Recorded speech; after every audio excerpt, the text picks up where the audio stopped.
আসসালামু আলাইকুম। আজকের ক্লাসে আপনাদের সবাইকে স্বাগত জানাচ্ছি। কেমন আছেন সবাই? ওয়ালাইকুম আসসালাম। ওয়ালাইকুম আসসালাম। কেমন আছেন সবাই? জি আলহামদুলিল্লাহ ভালো আছি। আপনারা কেমন আছেন?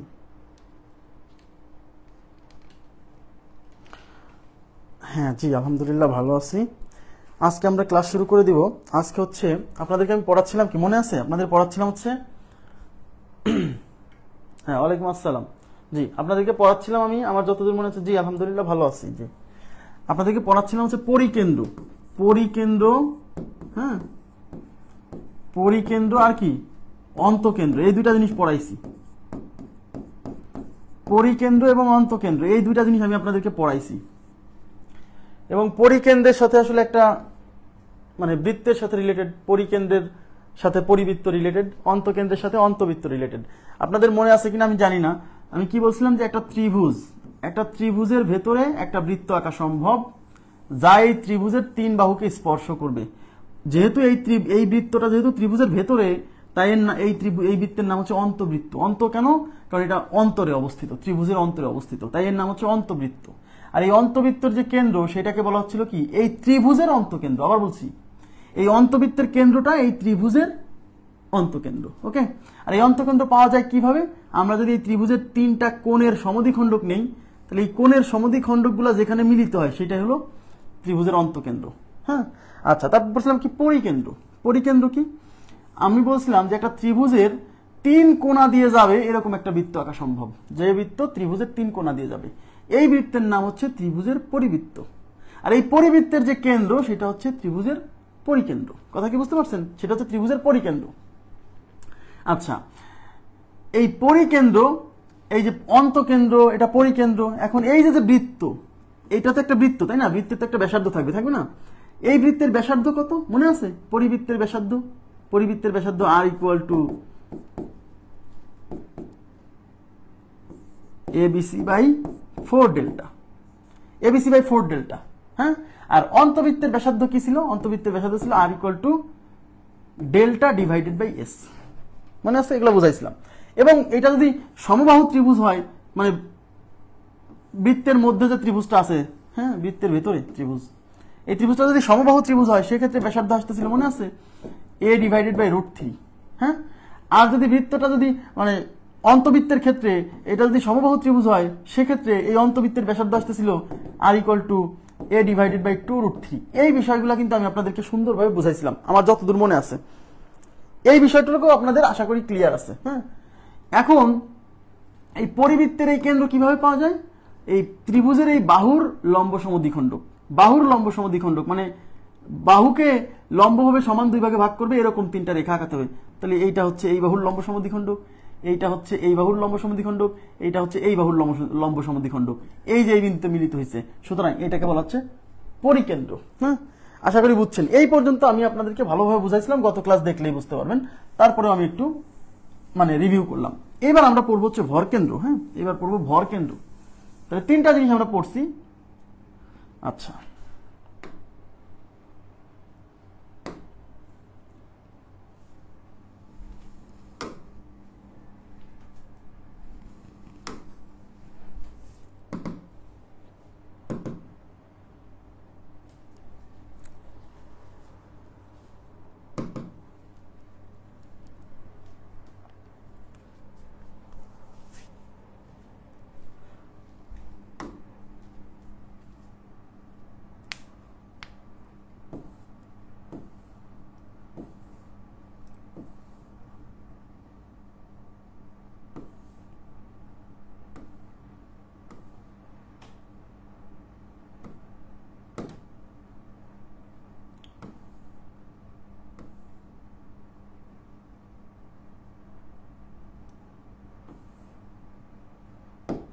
আচ্ছা এবার আমরা পড়বো হচ্ছে ভরকেন্দ্র। তাহলে আমরা কি কি পড়লাম?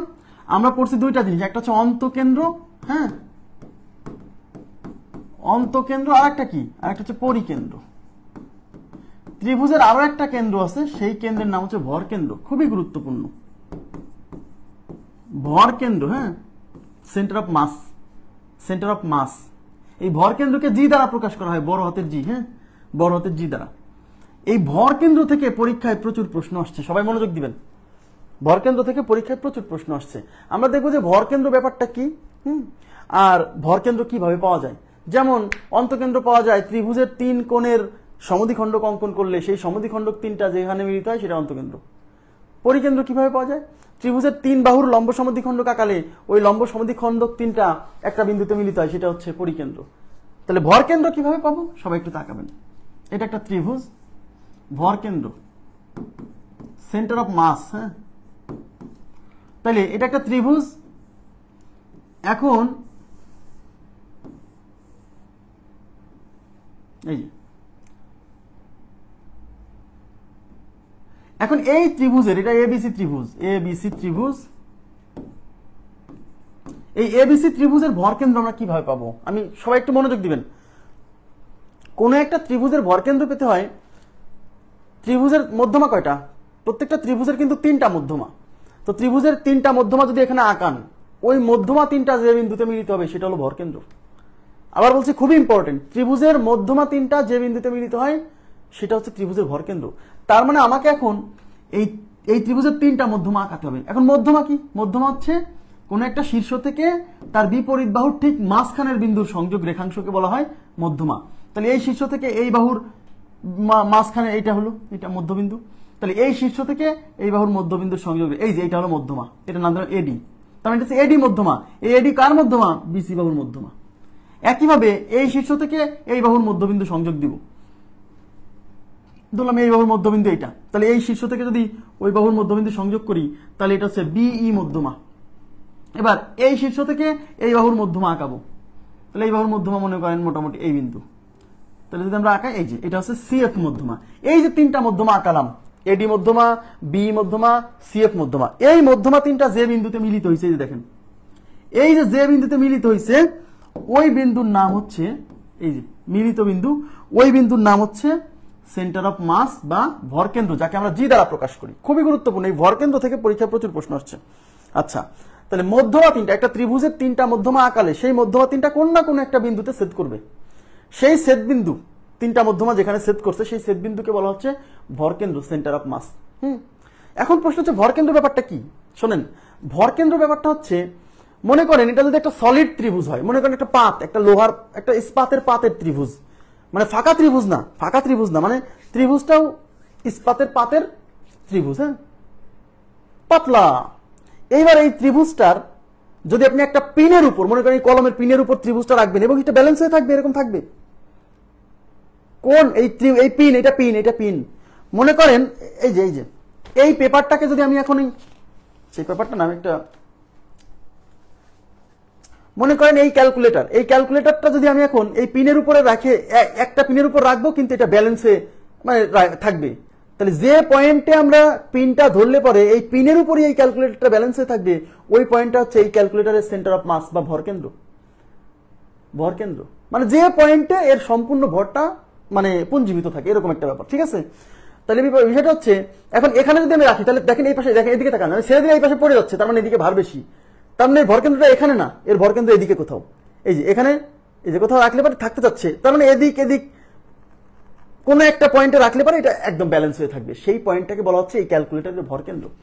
তাহলে আমি যদি একটা ত্রিভুজ নেই, যে ত্রিভুজটা এরকম সলিড, মনে করেন একটা ইস্পাতের পাতের ত্রিভুজ, সেই ইস্পাতের পাতের ত্রিভুজটা যদি আমি এই পিনের উপর রাখতে চাই এবং ত্রিভুজটা এরকম ব্যালেন্স হয়ে থাকবে, কোন পয়েন্টে এই পিনটা ধরলে পারে, ত্রিভুজের কোন পয়েন্টে ধরলে পারে ত্রিভুজটা ব্যালেন্স হয়ে থাকবে, সেই পয়েন্টটা হচ্ছে ত্রিভুজের সেন্টার অফ মাস, ভরকেন্দ্র। এই যে এখন অনেকে বলবে যে ভাই এই পয়েন্টে রাখলে কি আসলেই ত্রিভুজটা এরকম থাকবে? অবশ্যই থাকবে, যদি আশেপাশে কোনো বাতাস না থাকে, একদম যদি না এটা না নড়ে, স্টিল থাকে, ত্রিভুজটা ওইখানে রাখলে ব্যালেন্স হয়ে থাকবে, ঠিক আছে? আচ্ছা আচ্ছা, এখন প্রশ্ন হচ্ছে এই যে ভরকেন্দ্র, এই ভরকেন্দ্র আমরা পাচ্ছি কিভাবে? 3টা মধ্যমা যুক্ত করলে যেখানে মিলিত হচ্ছে সেটা হচ্ছে ভরকেন্দ্র। এখন এই ভরকেন্দ্র রিলেটেড আমাকে একটু একটা থিওরি, খুবই গুরুত্বপূর্ণ, এখান থেকে পরীক্ষা আসছে। কোন ত্রিভুজের ভরকেন্দ্র মধ্যমাকে 2:1 অনুপাতে ভাগ করে, খুবই গুরুত্বপূর্ণ একটা থিওরি।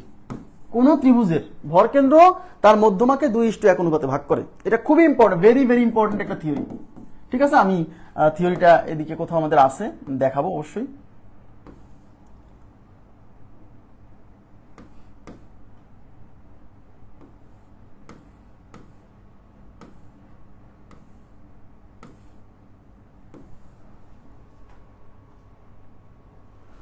কত পেজে আছে এটা একটু দেখে নিচ্ছি আমি।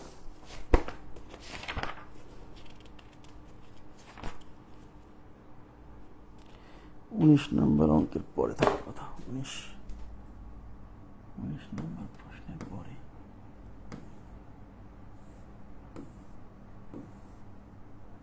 গত ক্লাসে এগুলো করালাম।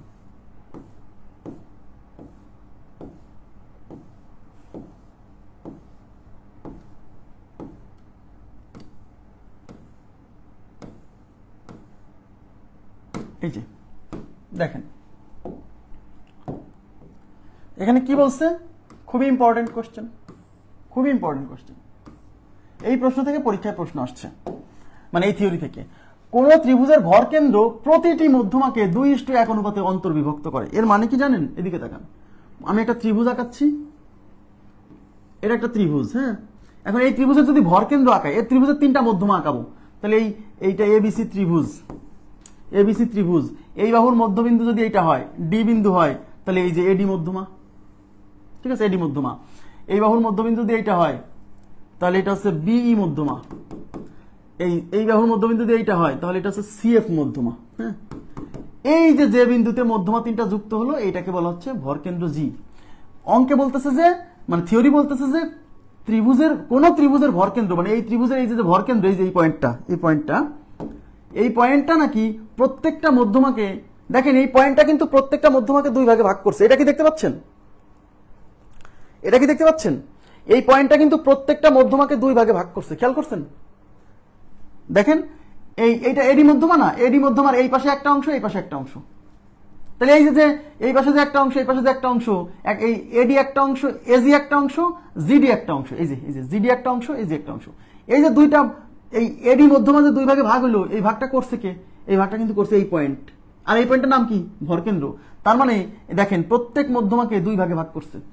আবার এই বি মধ্যমাকেও কিন্তু দেখেন এই পাশে একটা অংশ, এই পাশে একটা অংশ। তার মানে এই ভরকেন্দ্র এই বি মধ্যমাকেও 2 ভাগে ভাগ করছে। আবার এটা হচ্ছে বিএফ সিএফ মধ্যমা, সিএফ মধ্যমার এই পাশে একটা অংশ, এই পাশে একটা অংশ। তার মানে এই সিএফ মধ্যমাকেও কিন্তু এই পয়েন্টটা 2 ভাগে ভাগ করছে, এই পাশে একটা অংশ, এই পাশে একটা অংশ। তার মানে কি বলা যায় না যে ভরকেন্দ্র প্রত্যেকটা মধ্যমাকে 2 ভাগে ভাগ করছে, বিভক্ত করছে। এবং এই বিভক্ত করার ব্যাপারটা হচ্ছে কত অনুপাত? 2:1 অনুপাত।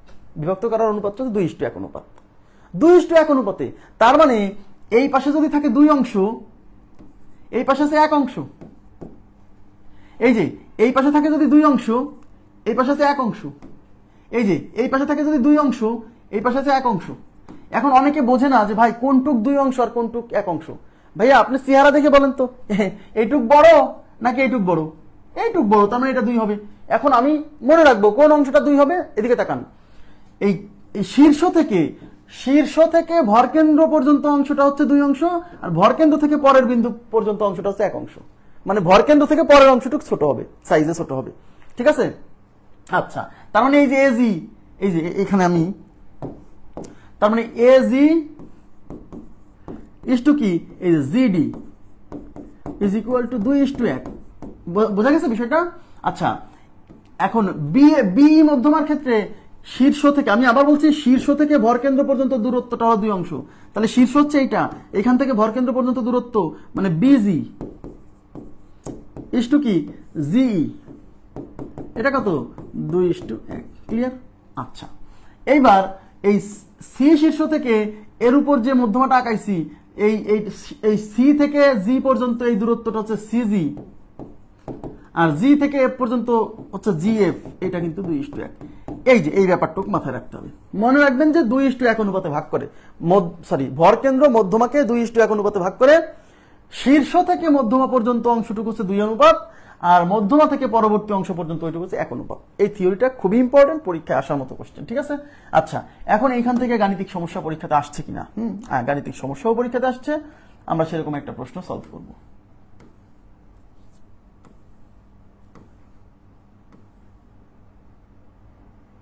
এই যে দেখেন, এখানে বলছে ত্রিভুজের ভরকেন্দ্র প্রত্যেক মধ্যমাকে কত অনুপাতে অন্তর্বিভক্ত করে। একদম সরাসরি এই প্রশ্নটা আসছে, ত্রিভুজের ভরকেন্দ্র প্রত্যেক মধ্যমাকে কত অনুপাতে অন্তর্বিভক্ত করে। তাহলে কি বলছে? 2:1। আবার বলছে 1:2 না, কিন্তু 2:1। ভরকেন্দ্র মধ্যমাকে কত অনুপাতে অন্তর্বিভক্ত করে?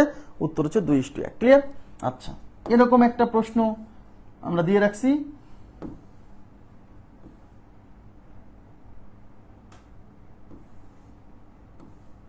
দেখেন এই যে 20 নাম্বার প্রশ্ন। 20 নাম্বার প্রশ্নে কি বলছে? 20 নাম্বার প্রশ্নে বলছে এবিসি ত্রিভুজ, এবিসি ত্রিভুজের ভরকেন্দ্র জি। আচ্ছা, এবিসি একটা ত্রিভুজ, তার ভরকেন্দ্র হচ্ছে জি। বলছে এডি মধ্যমার দৈর্ঘ্য 18 সেন্টিমিটার। বুঝছেন? এডি একটা মধ্যমা এবং এর দৈর্ঘ্য 18 সেন্টিমিটার হলে এজি এর দৈর্ঘ্য কত? তাহলে এই বর্ণনা অনুসারে আমরা একটা চিত্র আঁকাবো। তাহলে কি বলছে? এবিসি একটা ত্রিভুজ, এই যে এবিসি একটা ত্রিভুজ, ওকে। বলছে এদের এডি হচ্ছে মধ্যমা, এই যে এডি, এটা হচ্ছে মধ্যমা, আর জি হচ্ছে ভরকেন্দ্র। জি কোথায় ধরলাম? এই যে এখানে হচ্ছে ভরকেন্দ্র। সবকটা আঁকানোর দরকার নাই, শুধু এডি নিয়ে কাজ করেন। এবার এডি মধ্যমার দৈর্ঘ্য 18, এই পুরোটার দৈর্ঘ্য 18, এই সম্পূর্ণটা, এই পুরোটা 18। অঙ্কে বলছে এজি এর দৈর্ঘ্য কত? এজি মানে এই যে এইটুকের দৈর্ঘ্য চাইছে, এই যে এইটুকু। বুঝতে পারতেছেন? এখন আমরা তো জানি যে AG is to GD, AG is to GD কত? 2:1। এটা কিন্তু আমাদের মুখস্থ। হ্যাঁ, তাহলে এজি কে আমি ধরবো কত? এক্স। এজি কে ধরবো 2x, আর জিডি কে ধরবো 1x। জিডি কে ধরবো 1x, 1x মানে x। এখন এই এজি আর জিডি এই দুইটা মিলেই কিন্তু এডি। তার মানে এজি প্লাস জিডি হচ্ছে তাহলে 2x plus x is equal two 18। কেন 2x plus x equal to 18? কারণ এই যে এইটুকু হচ্ছে 2x আর এইটুকু হচ্ছে x, এই যে বুঝতে পারতেছেন? তাহলে 2x plus x is equal two পুরোটা, আর এই পুরোটার মান কত? 18। তাহলে 3x ইজ ইকুয়াল টু 18। তাহলে x is equal two 18/3, x এর মান হচ্ছে 6, x এর ভ্যালু 6। এখন চাইছে কি দেখেন? চাইছে হচ্ছে এজি মান কত। এখন এজি মানে কত? এজি মানে 2x ধরছি, এজি মানে 2x ধরছি, তাই কি না? তাহলে অতএব AG is equal two 2x। তাহলে 2 × 6 ইজ ইকুয়াল টু 12। তাহলে আমাদের উত্তর হচ্ছে 12। ক্লিয়ার বিষয়টা? উত্তর হচ্ছে 12।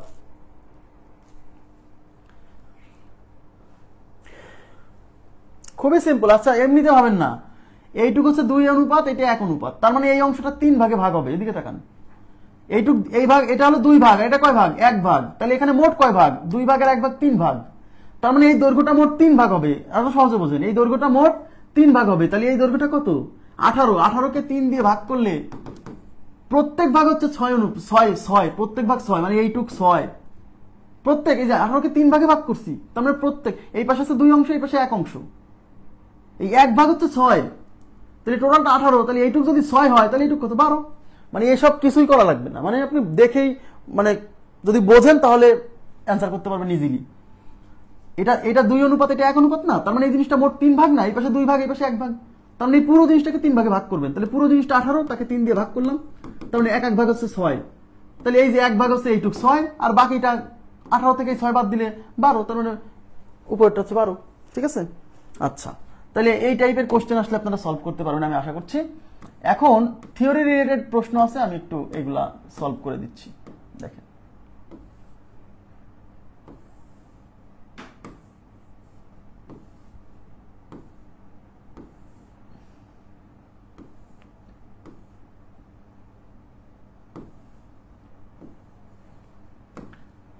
এই যে কি বলছে? বলছে ত্রিভুজের মধ্যমা কয়টা? ত্রিভুজের কয়টি মধ্যমা থাকে? তো মধ্যমা 3টা। 3 শীর্ষ থেকে 3টা মধ্যমা আঁকা যায় না? এই একটা মধ্যমা, এই একটা মধ্যমা, এই একটা মধ্যমা, তাই কি না? তাহলে ত্রিভুজের মধ্যমা কয়টা? 3টা। মধ্যমা 3টা। আচ্ছা, কোন ত্রিভুজের তিন কোণের সমদ্বিখণ্ডক কি বল? দেখেন, কোন ত্রিভুজের 3 কোণের সমদ্বিখণ্ডকগুলো যে বিন্দুতে ছেদ করে তাকে কি বলে? 3 কোণের সমদ্বিখণ্ডক। আচ্ছা, কোণের সমদ্বিখণ্ডক যেখানে মিলিত হয় তাকে কি বলে? এটা কিন্তু উল্টাপাল্টা হয়ে যাবে কিন্তু। হ্যাঁ, মনে রাখবেন, মধ্যমা, 3টা মধ্যমা যে বিন্দুতে মিলিত হয় সেটা ভরকেন্দ্র। 3 কোণের সমদ্বিখণ্ডক যেখানে মিলিত হয় সেটা অন্তকেন্দ্র। আর 3 বাহুর লম্ব সমদ্বিখণ্ডক যে বিন্দুতে মিলিত হয় সেটা হচ্ছে পরিকেন্দ্র। এই 3টা কেন্দ্র মনে রাখতেই হবে, কিন্তু কিছু করার নেই। আচ্ছা, তাহলে এটা কি? এটা হচ্ছে অন্তকেন্দ্র। 3 কোণের সমদ্বিখণ্ডক যে বিন্দুতে মিলিত হয় সেটা হচ্ছে অন্তকেন্দ্র। কোণের সমদ্বিখণ্ডক, এটা উল্টাপাল্টা করলে হবে না কিন্তু। হ্যাঁ, এবার কি বলছে? ত্রিভুজের 3 বাহুর অন্তবৃত্ত, ত্রিভুজের 3 বাহু উহার অন্তবৃত্তের স্পর্শক। আমি বুঝাই দেবো, এটা ইম্পর্টেন্ট। এটা বৃত্তে বোঝাতাম যদিও, কারণ স্পর্শক ব্যাপারটা বৃত্তের সাথে রিলেটেড, তো তারপর এখানে চলে আসছে, আমি বলে দিচ্ছি। ত্রিভুজের 3 বাহু উহার উহার মানে কার? এই ত্রিভুজের। ত্রিভুজের 3 বাহু উহার মানে ত্রিভুজের অন্তবৃত্তের কি? অন্তবৃত্তের স্পর্শক। দেখেন তাহলে প্রথমে আমাদের জানতে হবে স্পর্শক কি। স্পর্শক হচ্ছে একটা সরল রেখা, এদিকে তাকান, স্পর্শক হচ্ছে একটা সরল রেখা যা কোনো বৃত্তকে একটি মাত্র বিন্দুতে স্পর্শ করে যায়। যদিও বৃত্তকে বলা যাবে না, বলতে হবে যে স্পর্শক একটি সরল রেখা যা কোনো বক্ররেখাকে একটা মাত্র বিন্দুতে স্পর্শ করে। এখন বৃত্ত তো একটা বক্ররেখা, এই যে বৃত্ত, এটা কি একটা রেখা না? অবশ্যই এটা কিন্তু একটা রেখা, এটা একটা বক্ররেখা, কারণ বৃত্ত একটা বক্ররেখা। তাইলে স্পর্শক হচ্ছে একটি সরল রেখা যা বৃত্তকে একটি মাত্র বিন্দুতে স্পর্শ করে যায়। তাহলে দেখেন একটু তাকান, তাহলে এটা একটা বৃত্ত, এখন এই বিন্দুতে কিন্তু একটা সরল রেখা স্পর্শ করে যেতে পারে। এই যে এটা হচ্ছে এই বৃত্তের স্পর্শক। এটা কি এই বৃত্তের সব জায়গায় স্পর্শক না? এই বিন্দুতে, মনে করেন এই বিন্দুটা যদি নাম হয় এ, তাহলে এইটা হলো এ বিন্দুতে স্পর্শক। একইভাবে আমি এখানেও একটা স্পর্শক আঁকাতে পারবো, জাস্ট বৃত্তকে স্পর্শ করে যাবে। তাহলে এটা এই বিন্দুর নাম যদি বি হয়, তাহলে এটা হচ্ছে বি বিন্দুতে স্পর্শক। আমি এখানেও স্পর্শক আঁকাতে পারবো, মানে স্পর্শক মানে হচ্ছে যা কেবল একটা বিন্দুতে স্পর্শ করে যাবে, টাচ করে যাবে, ছেদ করবে না। এরকম যদি যায়, এটা ছেদক হয়ে গেল, দেখেন এটাকে ছেদ করছে বৃত্তকে। স্পর্শক মানে হচ্ছে যা শুধু টাচ করে যাবে। তাহলে একটা বৃত্তে কতগুলো স্পর্শক আঁকা যায়? অসংখ্য। এখানে একটা স্পর্শক আঁকা যাবে, এই যে এখানে একটা স্পর্শক আঁকা যাবে, এই যে এখানে একটা স্পর্শক আঁকা যাবে, এই যে। তাহলে এই বৃত্তের উপর কতগুলো বিন্দু আছে? অসংখ্য। তার প্রত্যেক বিন্দুতেই একটা একটা করে স্পর্শক আঁকা যাবে, এবং একটা বৃত্তের একটি বিন্দুতে কেবল একটাই স্পর্শক আঁকা যায়, একাধিক স্পর্শক আঁকা যায় না। আমি আবার বলছি, বৃত্ত যখন আমাদের পড়ালেখা আসবে, স্পর্শক নিয়ে ডিটেলস পড়ালেখা ওখানে আছে, কিন্তু এখানে একটা প্রশ্ন এই অন্তবৃত্তের সাথে রিলেটেড চলে আসছে, তাই এটাও করাই দেওয়া হলো, ঠিক আছে? তার মানে এখন অঙ্কে কি বলছে? ত্রিভুজের 3 বাহু উহার অন্তবৃত্তের কি? তাহলে ত্রিভুজের 3 বাহু উহার অন্তবৃত্তের। আচ্ছা, তাহলে আমি আগে একটা অন্তবৃত্ত আঁকাই। এই যে ত্রিভুজ, আর এই ত্রিভুজের অন্তবৃত্ত মানে কি? অন্তরে একটা বৃত্ত হবে। আর অন্তবৃত্ত কি করে? অন্তবৃত্ত হচ্ছে ত্রিভুজের 3 বাহুকে স্পর্শ করে যায়। এবার তাকান, তাহলে এইটাই তো সেই অন্তবৃত্ত। তাহলে এই বাহুটা কি এই বৃত্তের এই বিন্দুতে স্পর্শ করে গেছে না? ইয়েস। তার মানে এই বাহুটা এই বৃত্তের এই বিন্দুতে একটা স্পর্শক। আবার এই বাহুটাও কিন্তু বৃত্তকে কিন্তু স্পর্শ করে গেছে, তার মানে এই বাহুটাও কিন্তু এই বৃত্তের একটা স্পর্শক। আবার এই বাহুটাও কিন্তু এই বিন্দুতে স্পর্শ করে গেছে, তার মানে এই বাহুটাও কিন্তু এই বৃত্তের একটা স্পর্শক। তার মানে এই একটা ত্রিভুজ, এই যে একটা ত্রিভুজ, এর যে অন্তবৃত্ত, এই অন্তবৃত্তটা মানে এই 3 বাহু কি? এই 3 বাহু এই অন্তবৃত্তের স্পর্শক বলা যায়। আমার কথা কি বুঝতে পারছেন? বুঝছেন কি? বুঝে পড়তে হবে, নাহলে কিন্তু বিপদ। ত্রিভুজের 3 বাহু উহার মানে ত্রিভুজের অন্তবৃত্তের কি? স্পর্শক। ত্রিভুজের এই যে 3টা বাহু না, এই 3টা বাহু এর ভিতরে যে অন্তবৃত্ত আছে, সেই অন্তবৃত্তের স্পর্শক। প্রশ্ন থাকলে জিজ্ঞাসা করেন প্লিজ, প্রশ্ন থাকলে জিজ্ঞাসা করেন, কোনো কোশ্চেন থাকলে জিজ্ঞাসা করেন।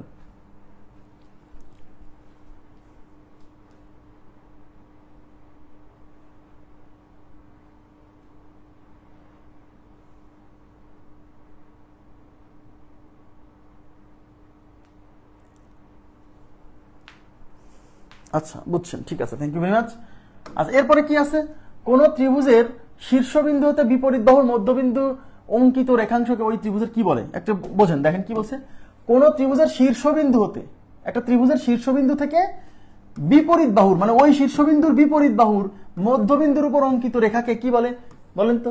এই যে এটা একটা ত্রিভুজ, এই শীর্ষ থেকে এর বিপরীত যে বাহু, এই বাহুর মধ্যবিন্দুর এই সংযোগ রেখাংশ বলে মধ্যমা।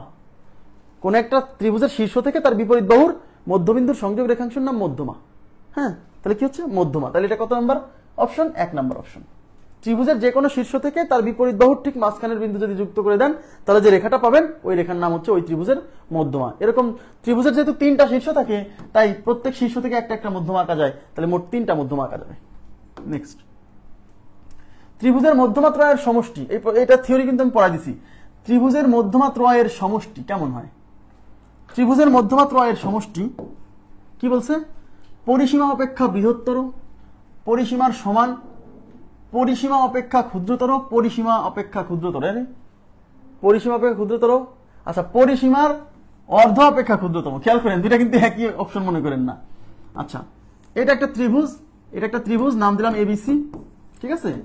তাহলে অঙ্কে বলছে ত্রিভুজের মধ্যমা ত্রয়ের সমষ্টি, তাহলে এটা হচ্ছে এডি মধ্যমা, হ্যাঁ, এটা হচ্ছে বিসি মধ্যমা, এটা হচ্ছে সিএফ মধ্যমা।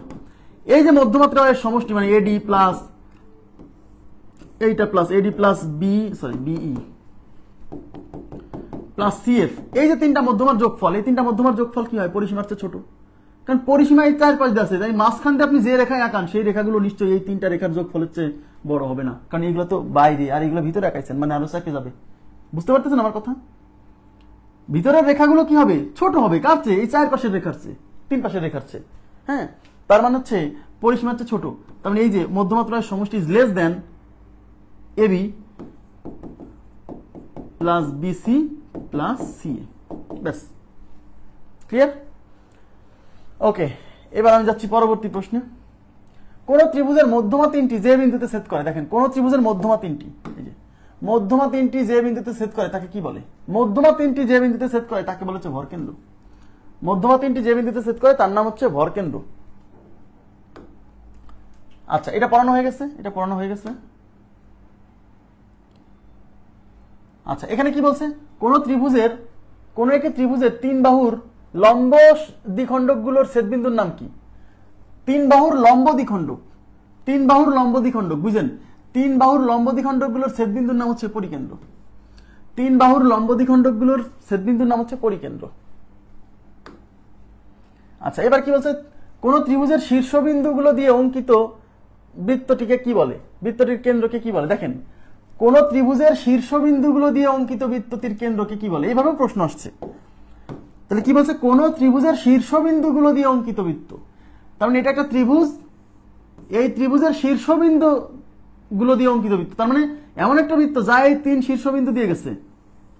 হ্যাঁ, কোন ত্রিভুজের শীর্ষবিন্দু গুলো দিয়ে অঙ্কিত বৃত্ত।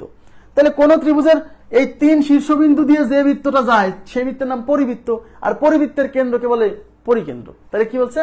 পরিকেন্দ্র। তাহলে এই যে আমার বি নাম্বার অপশন। এখন বুঝে না পড়লে কিন্তু বিপদ, মানে টেকনিক্যাল কোশ্চেনের উত্তর দিতে পারবেন না। এখানে সরাসরি বলতেছে না, এখানে বলছে কোন ত্রিভুজের তিন কোণা দিয়ে যে বৃত্ত যায় সেই বৃত্তের কেন্দ্র কি? তো কোন ত্রিভুজের তিন কোণা দিয়ে যে বৃত্ত যায় সেটা তো পরিবৃত্ত, আর পরিবৃত্তের কেন্দ্রকে কি বলে? পরিকেন্দ্র। ওকে, আচ্ছা। আর এই 10 নাম্বার কোশ্চেন থেকে আমি আপনাদেরকে অঙ্কগুলো সলভ করে দিছিলাম, আমার যতদূর মনে আছে। আচ্ছা, এখন ওদিকে আমার কোনো থিওরি বাকি আছে কিনা আমি সেগুলো একটু দেখছি। আমি থিওরিগুলো পড়াই দিব আপনাদেরকে। ওকে, আচ্ছা, দেখেন এই থিওরিগুলো খুব গুরুত্বপূর্ণ। এখান থেকে পরীক্ষায় কিন্তু প্রশ্ন আসছে প্রত্যেকটা জিনিস থেকে। মনোযোগ দিয়ে পড়তে হবে। দেখেন এখানে কি বলছে? এগুলো সব থিওরি। সমবাহু ত্রিভুজের মধ্যমা তিনটি পরস্পর সমান। সমবাহু ত্রিভুজের যে মধ্যমা তিনটা, সেই মধ্যমা তিনটা সমান হবে। এটা যদি একটা সমবাহু ত্রিভুজ হয়, সবাই তাকান, এর যদি তিনটা মধ্যমা আঁকান, এর যদি তিনটা মধ্যমা আঁকান, এই একটা মধ্যমা, এই একটা মধ্যমা, এই একটা মধ্যমা, যদি এটা সমবাহু ত্রিভুজ হয় তাহলে এর যে তিনটা মধ্যমা আঁকাইছেন সেই মধ্যমা তিনটাও সমান হবে। হ্যাঁ, তার মানে এবিসি, এবিসি এটা হচ্ছে এডি মধ্যমা, বি মধ্যমা, সিএফ মধ্যমা। যদি A B is equal to BC is equal to CA হয়, মানে এই তিন বাহু যদি সমান হয়, এই যে, তাহলে এদের মধ্যে যে মধ্যমা আসছে AD equal to BE is equal to CF, এরাও কি হবে? সমান হবে। ক্লিয়ার? এরাও সমান হবে। আচ্ছা, এবার কি বলছে? সমবাহু ত্রিভুজের যে কোনো শীর্ষ হতে বিপরীত বাহুর উপর অঙ্কিত মধ্যমা ওই বাহুকে লম্বভাবে সমদ্বিখণ্ডিত করে। এগুলো প্রত্যেকটাই কিন্তু পরীক্ষা আসা। কি বলছে দেখেন? সমবাহু ত্রিভুজের যে কোনো শীর্ষ থেকে বিপরীত বাহুর উপর অঙ্কিত মধ্যমা ওই বাহুকে লম্বভাবে সমদ্বিখণ্ডিত করে। এর মানে হচ্ছে, ধরেন এটা একটা সমবাহু ত্রিভুজ, তাকাবেন প্লিজ, এটা একটা সমবাহু ত্রিভুজ। হ্যাঁ, এখন এর যে কোনো শীর্ষ থেকে, এর যে কোনো শীর্ষ থেকে যদি আমি একটা বিপরীত বাহুর উপর একটা মধ্যমা আঁকাই, মনে করেন এই এ শীর্ষ থেকে এই বিসি বাহুর উপর একটা মধ্যমা আঁকাবো, তাহলে এডি মধ্যমা, এই যে এডি মধ্যমা, এই এডি মধ্যমা এই বিসি কে সমদ্বিখণ্ডিত করবে যদি এটা সমবাহু ত্রিভুজ হয়। মানে বিষয়টা হচ্ছে এরকম, এই শীর্ষ থেকে এর উপর যখন লম্ব আঁকাবেন, আচ্ছা মানে মধ্যমা আঁকাবেন, সেই মধ্যমা বিন্দুটা এটাকে লম্বভাবে সমদ্বিখণ্ডিত করবে। ভাইয়া মধ্যমা তো, মধ্যমা মানে তো এই বাহুকে সমদ্বিখণ্ডিত করবেই, সেটা যে কোনো ত্রিভুজ হোক। সেটা যদি এই ত্রিভুজ হয়, এই শীর্ষ থেকে এই বাহুর মধ্যবিন্দু আঁকাতে হবে না? তার মানে মধ্যমা কিন্তু এই বাহুকে সমদ্বিখণ্ডিত করবেই সব সময়, যে ত্রিভুজই হোক। কারণ মধ্যমা মানে তো এই শীর্ষ থেকে এর মাঝখানের বিন্দু, তো মাঝখানের বিন্দু নিয়ে মানে এই পাশে যতটুক, এই পাশে ততটুক। কিন্তু যদি এটা সমবাহু ত্রিভুজ হয় তাহলে এটা তো সমদ্বিখণ্ডিত হচ্ছেই, সাথে লম্বভাবে সমদ্বিখণ্ডিত, মানে এটা 90 ডিগ্রি হবে। আমার কথা কি বুঝছেন? লম্বভাবে সমদ্বিখণ্ডিত করে। তার মানে সমবাহু ত্রিভুজের ক্ষেত্রে মধ্যমা, এই মানে যে কোনো মধ্যমা, মানে এই শীর্ষ থেকে এর বিপরীত বাহুর উপর যে মধ্যমা আঁকাইছি, এইটা এই বাহুকে তো সমদ্বিখণ্ডিত করবেই, কিন্তু লম্বভাবে সমদ্বিখণ্ডিত করবে। কিন্তু অন্য ত্রিভুজের ক্ষেত্রে, এই যে ধরেন এই ত্রিভুজ, এটা তো সমবাহু না, তাই না? এখন এই ত্রিভুজের ক্ষেত্রে যদি এই শীর্ষ থেকে এর বিপরীত বাহুর উপর মধ্যমা আঁকান, এই যে মাঝখানের বিন্দু ধরেন এটা, তাহলে এটা কি লম্ব হলো? এটা লম্ব হলো না। কিন্তু এই মধ্যমা কিন্তু এই বাহুকে সমদ্বিখণ্ডিত করছে, কারণ এই পাশে অর্ধেক, এই পাশে অর্ধেক। মধ্যমা মানেই তো ভাইয়া মাঝখানের পয়েন্টে যায় পড়তেছে। তার মানে মধ্যমা এই বাহুকে সব, মানে যে বাহুর উপর মধ্যমা আঁকাইছি ওই মধ্যমাটা সেই বাহুকে সমদ্বিখণ্ডিত করবে সব সময়, যে ত্রিভুজই হোক। বাট লম্বভাবে সমদ্বিখণ্ডিত করবে যখন এটা সমবাহু ত্রিভুজ হবে। আমার কথা কি বোঝা গেছে? আশা করি বুঝতে পারছেন। আচ্ছা, এবার কি বলছে? পরবর্তী থিওরিতে যাচ্ছি। সমদ্বিবাহু ত্রিভুজের সমান সমান বাহুর মধ্যবর্তী কোণের সমদ্বিখণ্ডক ত্রিভুজের ভূমিকে সমদ্বিখণ্ডিত করে। বুঝলেন? এখানে কেমন ত্রিভুজ আমি বুঝাই দিচ্ছি। সমদ্বিবাহু ত্রিভুজের সমান সমান বাহুর মধ্যবর্তী কোণের সমদ্বিখণ্ডক ত্রিভুজের ভূমিকে সমদ্বিখণ্ডিত করে। আচ্ছা, শুধু সমদ্বিখণ্ডিত করে না, লম্বভাবে সমদ্বিখণ্ডিত করে। খালি সমদ্বিখণ্ডিত না, লম্ব, এখানে লিখে নেবেন লম্বভাবে সমদ্বিখণ্ডিত করে। লম্বভাবে, ঠিক আছে? কিভাবে দেখেন, এখানে কেমন ত্রিভুজের কথা বলছে? সমদ্বিবাহু ত্রিভুজ। তাহলে আমি একটা সমদ্বিবাহু ত্রিভুজ আঁকাচ্ছি। এই যে এই সমদ্বিবাহু ত্রিভুজের সমান, এটা এটা এই দুটো আছে সমান সমান বাহু, আর বাকি বাহুকে ভূমি বলে, মনে আছে? সমান সমান বাহু বাদ দিয়ে যেটা থাকে সেটাকে ভূমি বলে না? তাহলে এই সমান সমান বাহুর মধ্যবর্তী কোণের সমদ্বিখণ্ডক, তাহলে সমান সমান বাহুর মধ্যবর্তী কোণ মানে এই দুই বাহুর মধ্যবর্তী কোণ, মানে এটা এই কোণের সমদ্বিখণ্ডক, মানে এই কোণের যে সমদ্বিখণ্ডক, এই যে কোণটাকে সমান দুই ভাগে ভাগ করবে, এই যে কোণের সমদ্বিখণ্ডক এই ভূমিকে সমদ্বিখণ্ডিত করে, ত্রিভুজের ভূমিকে সমদ্বিখণ্ডিত করে। আরো একটা জিনিস অ্যাড করে দিলাম, লম্বভাবে সমদ্বিখণ্ডিত করে। এই যে এই কোণটা 90 ডিগ্রি। তাহলে সমদ্বিবাহু ত্রিভুজের সমান সমান যে বাহু দুইটা আছে তাদের যে মধ্যবর্তী যে কোণ, সেই কোণের যদি সমদ্বিখণ্ডক আঁকান, সেই সমদ্বিখণ্ডকটা এই ভূমিকে সমান দুই ভাগে তো ভাগ করবেই, লম্বভাবে সমদ্বিখণ্ডিত করবে।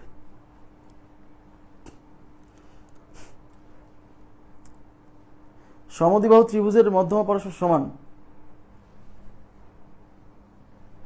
মধ্যমার সাথে ওই ভরকেন্দ্রের মধ্যমা যদি, হ্যাঁ মধ্যমা সমান হলো, এটা একটা মধ্যমা সমবাহু ত্রিভুজের, এটা একটা মধ্যমা, এটা একটা মধ্যমা। তাই এটা যদি ভরকেন্দ্র হয়, এই পাশেই যে এটা কি দেখে বোঝা যাচ্ছে না, এটা 2 অনুপাত, এটা 1 অনুপাত, মানে ভরকেন্দ্র প্রতিটা মধ্যমাকে 2:1 অনুপাতে ভাগ করে। এটা সমবাহু ত্রিভুজ না, এটা সব ত্রিভুজ, খালি সমবাহু ত্রিভুজ না, যে কোনো ত্রিভুজের ক্ষেত্রে। হ্যাঁ,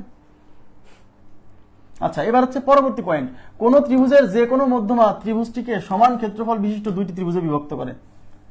কোন ত্রিভুজের যে কোনো মধ্যমা, যে কোনো একটা মধ্যমা আঁকালে সেই মধ্যমাটা কি করবে? ত্রিভুজটাকে সমান ক্ষেত্রফল বিশিষ্ট দুইটা ত্রিভুজে বিভক্ত করবে। দেখেন, তাহলে এটা একটা ত্রিভুজ।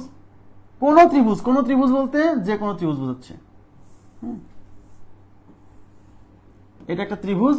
এই ত্রিভুজের যদি একটা মধ্যমা আঁকাই, এটা এবিসি ত্রিভুজ। হ্যাঁ, এবিসি ত্রিভুজের মনে করেন এ শীর্ষ থেকে এর মাঝখানে নেব, এই যে এডি মধ্যমা। তাহলে এই যে একটা মধ্যমা আঁকালাম, এই মধ্যমা এই ত্রিভুজটাকে কয় ভাগে ভাগ করছে? 2 ভাগে ভাগ করছে না? এই পাশে একটা অংশ, এই পাশে একটা অংশ। এইটুকুর অংশ আর এইটুকুর অংশের ক্ষেত্রফল সমান। দেখতে সাইজ অন্যরকম হলো, ক্ষেত্রফল সমান। এটা আমি আগেও বুঝাইছিলাম, যখন সিভিয়ান পড়াইছিলাম তখন বুঝাইছিলাম। তার মানে এখানে ক্ষেত্রফল, ত্রিভুজ ক্ষেত্রফল এ বিডি ইজ ইকুয়াল টু ত্রিভুজ ক্ষেত্রফল এডিসি। এই অংশের ক্ষেত্রফল আর এই অংশের ক্ষেত্রফল সমান। যে কোনো মধ্যমা, আপনি যদি এই পাশ থেকে মধ্যমা আঁকান, এই যে এবিসি ত্রিভুজ, আপনি যদি এই পাশ থেকে মধ্যমা আঁকান, তাহলে এখানে যে দুইটা ত্রিভুজ হলো, এই দুইটা ত্রিভুজের ক্ষেত্রফল সমান। তাই বলছে কোন ত্রিভুজের যে কোনো মধ্যমা ত্রিভুজটিকে সমান ক্ষেত্রফল বিশিষ্ট দুইটি ত্রিভুজে বিভক্ত করে। ত্রিভুজের 3টি মধ্যমা ত্রিভুজটিকে সমান ক্ষেত্রফল বিশিষ্ট 6টি ত্রিভুজে বিভক্ত করে। কি বলছে? ত্রিভুজের 3টি মধ্যমা ত্রিভুজটিকে সমান ক্ষেত্রফল বিশিষ্ট 6টি ত্রিভুজে বিভক্ত করে। 6টি ত্রিভুজ। আচ্ছা, কয়টা মধ্যমা? 3টা মধ্যমা। তাহলে আমরা যদি ত্রিভুজের 3টা মধ্যমা আঁকাই, দেখেন এটা একটা ত্রিভুজ, এবিসি। এখন আমি প্রথমে এই এ শীর্ষ থেকে এই বিসি বাহুর মধ্যবিন্দু এডি মধ্যমা আঁকালাম, বি শীর্ষ থেকে এই বাহুর মধ্যবিন্দু বি মধ্যমা আঁকালাম, সি শীর্ষ থেকে এই বাহুর মধ্যবিন্দু সিএফ মধ্যমা আঁকালাম। এই যে তিনটা মধ্যমা আঁকালাম। এই তিনটা মধ্যমা আঁকানোর ফলে এখানে কিন্তু 6টা ত্রিভুজ সৃষ্টি হয়েছে। 1টা 2টা 3টা 4টা 5টা 6টা। এই যে 6টা ত্রিভুজ দেখতে পাচ্ছেন, এই 6টা ত্রিভুজের 6টারই ক্ষেত্রফল সমান। এই 6টা ত্রিভুজের 6টারই ক্ষেত্রফল সমান। হ্যাঁ, 6টা ত্রিভুজের, তার মানে ত্রিভুজ ক্ষেত্রফল AGE ইজ ইকুয়াল টু ত্রিভুজ ক্ষেত্রফল GEC ইজ ইকুয়াল টু ত্রিভুজ ক্ষেত্রফল GCD ইজ ইকুয়াল টু ত্রিভুজ ক্ষেত্রফল GDB ইজ ইকুয়াল টু ত্রিভুজ ক্ষেত্রফল GBF ইজ ইকুয়াল টু ত্রিভুজ ক্ষেত্রফল GFA। মানে এখানে যে 6টা ত্রিভুজ দেখতে পাচ্ছেন, মানে সোজা কথা ত্রিভুজের যে তিনটা মধ্যমা, সেই তিনটা মধ্যমা আঁকালে এর মধ্যে 6টা ত্রিভুজ সৃষ্টি হবে। যে 6টা ত্রিভুজ সৃষ্টি হবে তাদের প্রত্যেকের ক্ষেত্রফল সমান। ওকে, আচ্ছা। আর একটা মধ্যমা আঁকালে 2টা ত্রিভুজ সৃষ্টি হবে, সেই 2টা ত্রিভুজের ক্ষেত্রফল কি সমান। নেক্সট, আচ্ছা আরো কিছু ছিল এখানে। আচ্ছা দেখেন, যে কোনো ত্রিভুজের মধ্যমা ত্রয়ের সমষ্টি তার পরিসীমা অপেক্ষা ক্ষুদ্রতর। যে কোনো ত্রিভুজের মধ্যমা ত্রয়ের সমষ্টি, এটা করানো হয়ে গেছে, তার পরিসীমা অপেক্ষা ক্ষুদ্রতর। এবার কি বলছে দেখেন, সমবাহু ত্রিভুজের বাহুগুলোর মধ্যবিন্দুগুলো যোগ করলে যে ত্রিভুজ উৎপন্ন হয় তা সমবাহু। এটা পড়ানো হয়ে গেছে। কোন ত্রিভুজের 3 বাহুর মধ্যবিন্দুগুলো যোগ করলে সমান ক্ষেত্রফল বিশিষ্ট 4টি ত্রিভুজ সৃষ্টি হয়, এটাও পড়ানো হয়ে গেছে। আচ্ছা, অন্তকেন্দ্র। একটি ত্রিভুজের প্রতিটি কোণের সমদ্বিখণ্ডক যে বিন্দুতে মিলিত হয় তাকে বলে অন্তকেন্দ্র। তারপর হচ্ছে পরিকেন্দ্র। কোন ত্রিভুজের বাহুগুলোর লম্ব সমদ্বিখণ্ডক যে বিন্দুতে মিলিত হয় তা হচ্ছে ত্রিভুজের পরিকেন্দ্র। আর একটা হচ্ছে ভরকেন্দ্র। কোন ত্রিভুজের মধ্যমা ত্রয় যে বিন্দুতে মিলিত হয় তাকে হচ্ছে ত্রিভুজের ভরকেন্দ্র বলে। এগুলো পড়াইছি সব। আর একটা হচ্ছে লম্ববিন্দু। এটা একটু তাকান। লম্ববিন্দু কি? লম্ববিন্দু হচ্ছে ত্রিভুজের প্রতিটা শীর্ষ থেকে, খেয়াল করেন, ত্রিভুজের প্রতিটা শীর্ষ থেকে বিপরীত বাহুর উপর অঙ্কিত লম্বগুলো যে বিন্দুতে মিলিত হয় তাকে লম্ববিন্দু বলে। মানে বিষয়টা হলো এরকম, দেখেন একটু তাকান। এটা একটা ত্রিভুজ। হ্যাঁ, এই ত্রিভুজের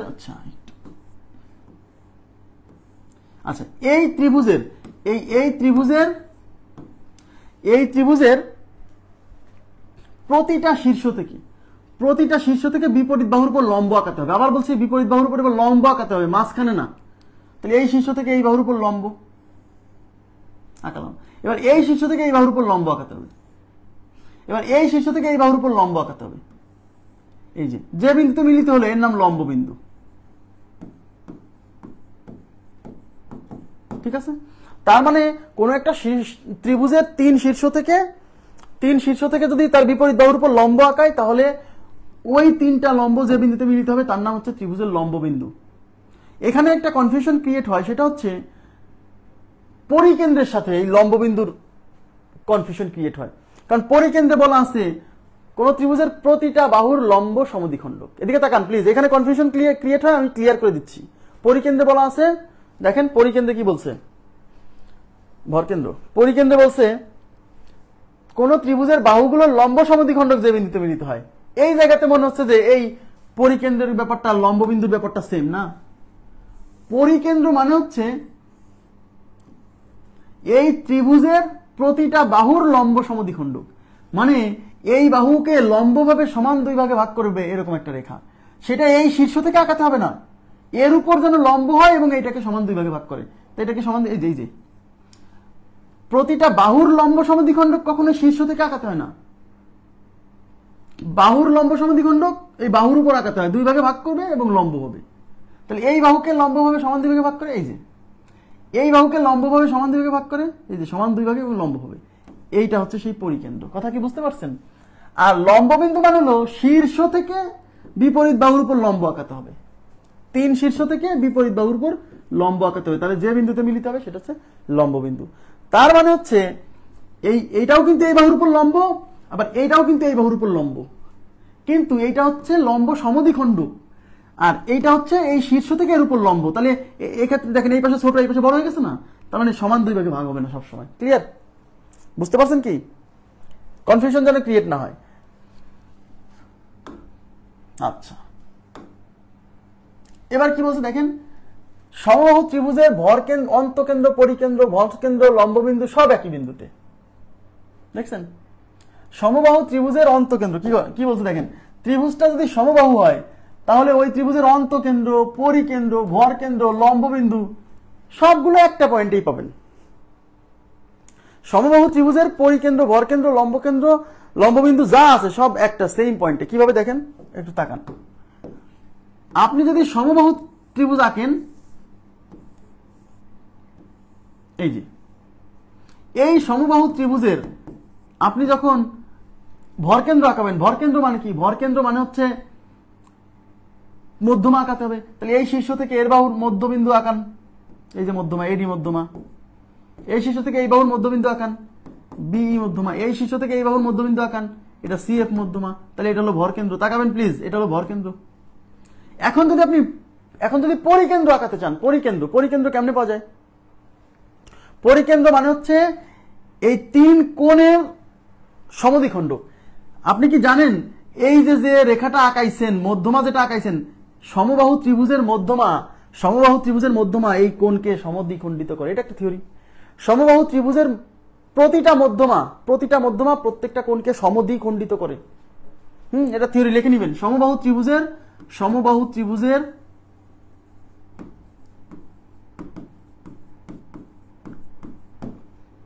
মধ্যমা, প্রতিটি মধ্যমা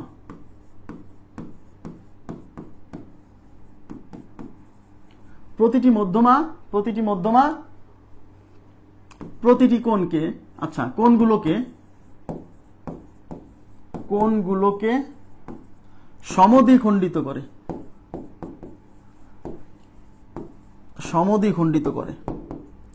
এই যে সমবাহু ত্রিভুজের প্রতিটা মধ্যমা কোণগুলোকে সমদ্বিখণ্ডিত করে। তাহলে এই যে মধ্যমাটা আঁকাইছেন, এই মধ্যমাটা কি করছে জানেন, এই কোণটাকে সমান দুই ভাগে ভাগ করছে, এই পাশে অর্ধেক, এই পাশে অর্ধেক। এই যে মধ্যমাটা আঁকাইছেন, এই মধ্যমাটা এই কোণকে সমান, দেখেন দেখে বোঝা যাচ্ছে কিন্তু বাহু সমান হলে এই কোণের মান আর এই কোণের মান সমান।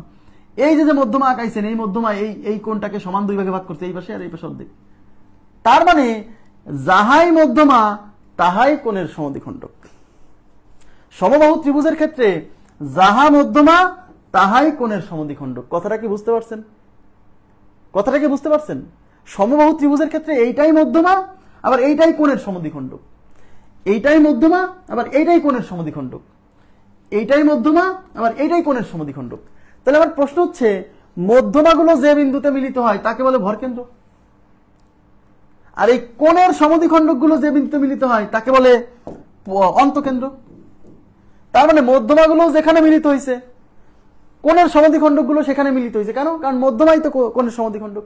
তার মানে ভরকেন্দ্র যেখানে, অন্তকেন্দ্র সেখানে। এই কথাটা কি বোঝা গেছে? প্লিজ রেসপন্স করেন। এই কথাটা কি বুঝছেন যে যাহাই মধ্যমা তাহাই কোণের সমদ্বিখণ্ডক? মজার বিষয় হচ্ছে, সমবাহু ত্রিভুজের ক্ষেত্রে এই মধ্যমাগুলো এই বিপরীত যে বাহু, এই বাহুকে লম্বভাবে সমদ্বিখণ্ডিত করে। এই যে এটা মধ্যমা না, এই মধ্যমা এই বাহুকে এই যে লম্বভাবে সমদ্বিখণ্ডিত করে। তার মানে এই পাশে অর্ধেক, এই পাশে অর্ধেক, এবং এই কোণটা 90 ডিগ্রি। তাহলে সমবাহু ত্রিভুজের ক্ষেত্রে এই মধ্যমা এই বাহুকে, প্রত্যেকটা মধ্যমা প্রত্যেকটা বিপরীত বাহুকে লম্বভাবে সমদ্বিখণ্ডিত করে। তার মানে এই যে রেখাটা, এই রেখাটা কিন্তু ভাইয়া এই বাহুর লম্ব সমদ্বিখণ্ডক। হ্যাঁ, এই বাহুর লম্ব সমদ্বিখণ্ডক, কারণ এই পাশে অর্ধেক, এই পাশে অর্ধেক, এবং এই কোণটা 90 ডিগ্রি। তাহলে লম্ব সমদ্বিখণ্ডক মানে কি? বাহুর লম্ব সমদ্বিখণ্ডক মানে কি? বাহুকে লম্বভাবে সমান দুই ভাগে ভাগ করবে। হ্যাঁ, তার মানে এই মধ্যমাটাই আবার এই বাহুর লম্ব সমদ্বিখণ্ডক, এই মধ্যমাটাই আবার এই বাহুর লম্ব সমদ্বিখণ্ডক। দেখেন দেখেন, এই পাশে অর্ধেক, এই পাশে অর্ধেক, এই যে লম্ব। এই মধ্যমাটাই আবার প্রত্যেকটা মধ্যমা এই বাহুর লম্ব সমদ্বিখণ্ডক, এই কোণটা 90। আর তাহলে আমরা কি বললাম, ত্রিভুজের তিন বাহুর লম্ব সমদ্বিখণ্ডকগুলো যে বিন্দুতে মিলিত হয় তার নাম হচ্ছে পরিকেন্দ্র।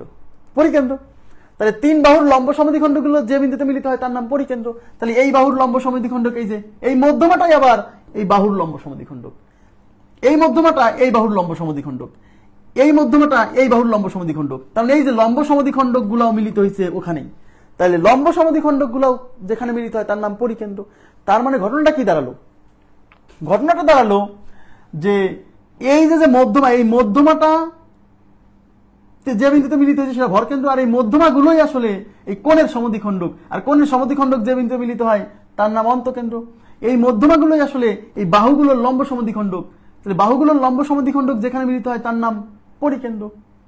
মজার বিষয় হচ্ছে আমরা কোন শীর্ষ থেকে, একটু তাকান প্লিজ, কোন শীর্ষ থেকে দেখেন, কোন শীর্ষ থেকে তার বিপরীত বাহুর উপর লম্ব আঁকাই না।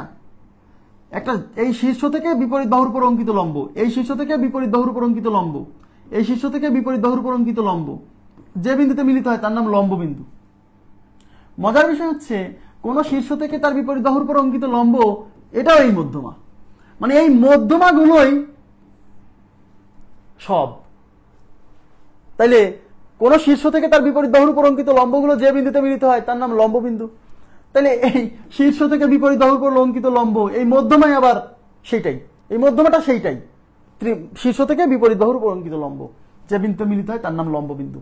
তাহলে সমবাহু ত্রিভুজের ক্ষেত্রে এই মধ্যমাটাই কোণের সমদ্বিখণ্ডক, এই মধ্যমাটাই হচ্ছে আপনার বাহুর লম্ব সমদ্বিখণ্ডক। তার মানে মধ্যমা তিনটা যেখানে মিলিত হয়েছে কোণের সমদ্বিখণ্ডক গুলা সেখানে মিলিত হয়েছে, কারণ মধ্যমাগুলোই তো কোণের সমদ্বিখণ্ডক। বাহুর লম্ব সমদ্বিখণ্ডক গুলা সেখানে মিলিত হয়েছে, তার মানে পরিকেন্দ্র, অন্তকেন্দ্র, ভরকেন্দ্র, লম্ববিন্দু সব একই। তার মানে সমবাহু ত্রিভুজের পরিকেন্দ্রও যেটা যে পয়েন্টে, ভরকেন্দ্রও সেই পয়েন্টে, লম্ববিন্দু সেই পয়েন্টে, অন্তকেন্দ্রও সেই পয়েন্টে। আশা করি বুঝছেন, ক্লিয়ার। এবার সমদ্বিবাহু ত্রিভুজ, সমদ্বিবাহু ত্রিভুজের অন্তকেন্দ্র, পরিকেন্দ্র, ভরকেন্দ্র সমরেখ হবে, সমরেখ হবে। এবার মনোযোগ দিন, সমদ্বিবাহু ত্রিভুজের যদি ত্রিভুজটা সমদ্বিবাহু হয় সেক্ষেত্রে অন্তকেন্দ্র যে জায়গা হবে পরিকেন্দ্র কিন্তু সেখানে হবে না, ভরকেন্দ্র কিন্তু সেখানে হবে না, আলাদা আলাদা পয়েন্টে হবে। কিন্তু এই বিন্দুগুলো একটা রেখার উপর হবে, সমরেখ, একটা রেখার উপর হবে। হ্যাঁ, তাহলে আমি একটা সমদ্বিবাহু ত্রিভুজ আঁকাই। সবাই এবার একটু তাকান প্লিজ, সমদ্বিবাহু ত্রিভুজ আঁকাই। এই যে এটা একটা সমদ্বিবাহু ত্রিভুজ, এবিসি ত্রিভুজ, এবিসি ত্রিভুজ। এই যে এই দুই বাহু সমান, এই দুই বাহু সমান। হ্যাঁ, এই যে এই বাহু, আর আমি এখানে লিখে রাখতেছি AB is equal to AC. এই যে AB is equal to AC. এখন আমি যদি ভরকেন্দ্র আঁকাতে চাই, তাকান, প্রথমে ভরকেন্দ্র আঁকাবো। ভরকেন্দ্র আঁকানো মানে কি? তিন বাহুর মধ্যমা আঁকাতে হবে, তাই কি না? তাহলে এই পয়েন্ট থেকে এই বাহুর মধ্যবিন্দু, এই যে এই বাহুর মধ্যবিন্দু এটা, তাহলে এই পয়েন্ট থেকে আমি এই মধ্যমাটা আঁকালাম। ওকে, এবার এই বাহুর মধ্যবিন্দু ধরেন এখানে, ঠিক আছে?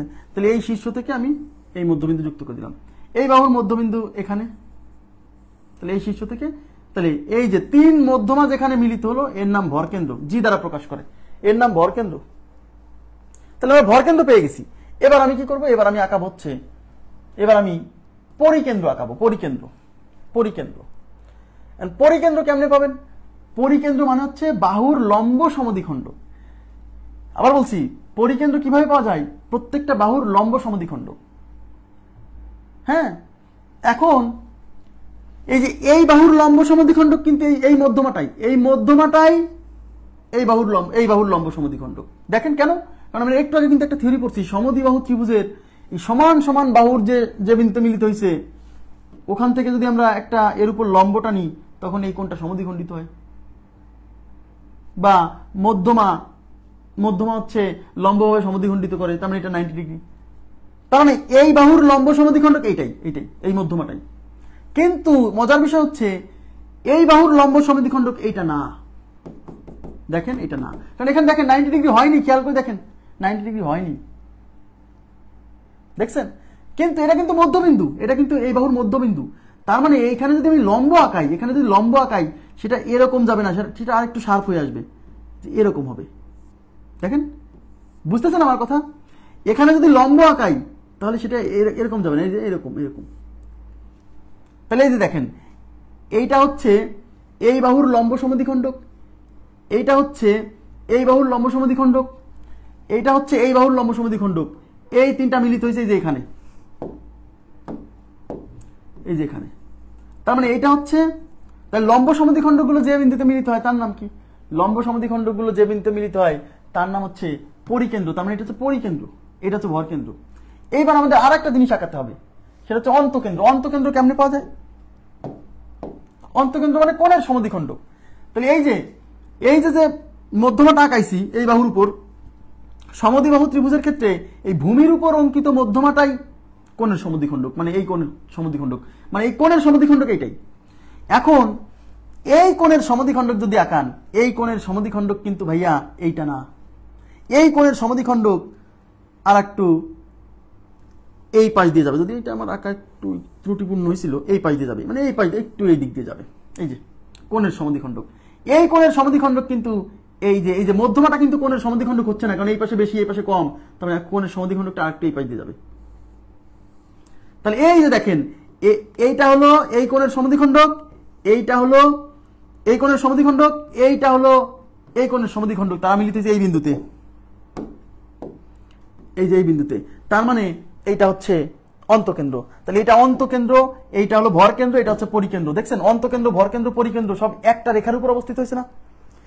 এটা কি বুঝছেন? এই ব্যাপারটা বুঝছেন? প্লিজ একটু রেসপন্স করতে হবে। হ্যাঁ, তার মানে সমদ্বিবাহু ত্রিভুজের ক্ষেত্রে অন্তকেন্দ্র, ভরকেন্দ্র, পরিকেন্দ্র এটা সমরেখ হয়। সমরেখ হয় মানে একটা রেখার উপর অবস্থিত।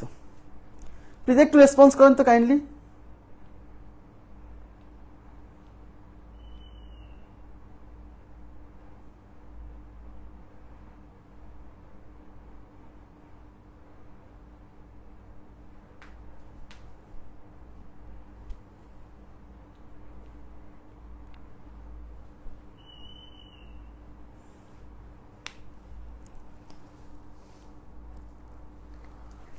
তাহলে সমবাহু ত্রিভুজের ক্ষেত্রে পরিকেন্দ্র, ভরকেন্দ্র, লম্বকেন্দ্র, অন্তকেন্দ্র সব একটা বিন্দুতে অবস্থিত।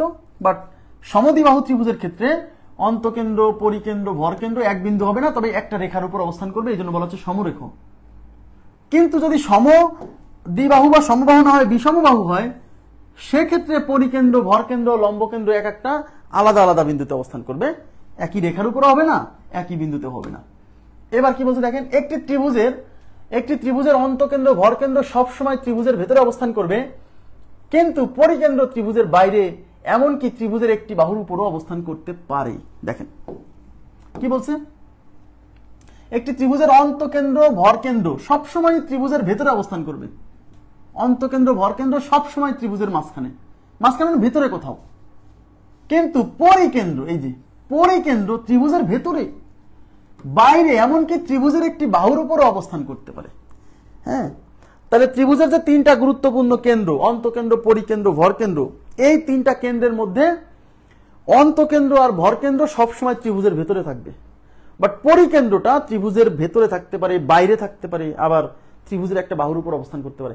অনেকে জিজ্ঞাসা করে, ভাই ত্রিভুজের বাইরে আবার কেন্দ্র যাচ্ছে? আমি দেখাই দিব যে ত্রিভুজের বাইরেও কেন্দ্র হতে পারে।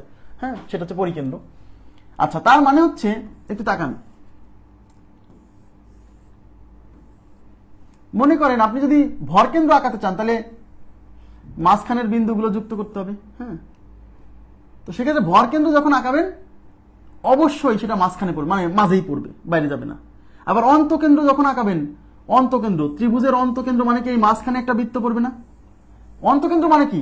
মাঝখানে একটা বৃত্ত, সেই বৃত্তের তো কেন্দ্র।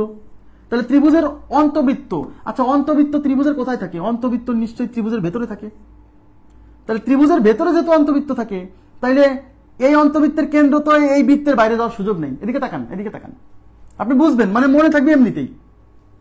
এটা তো অন্তবৃত্ত, আর এই বৃত্তের কেন্দ্র তো এখানে অবস্থান।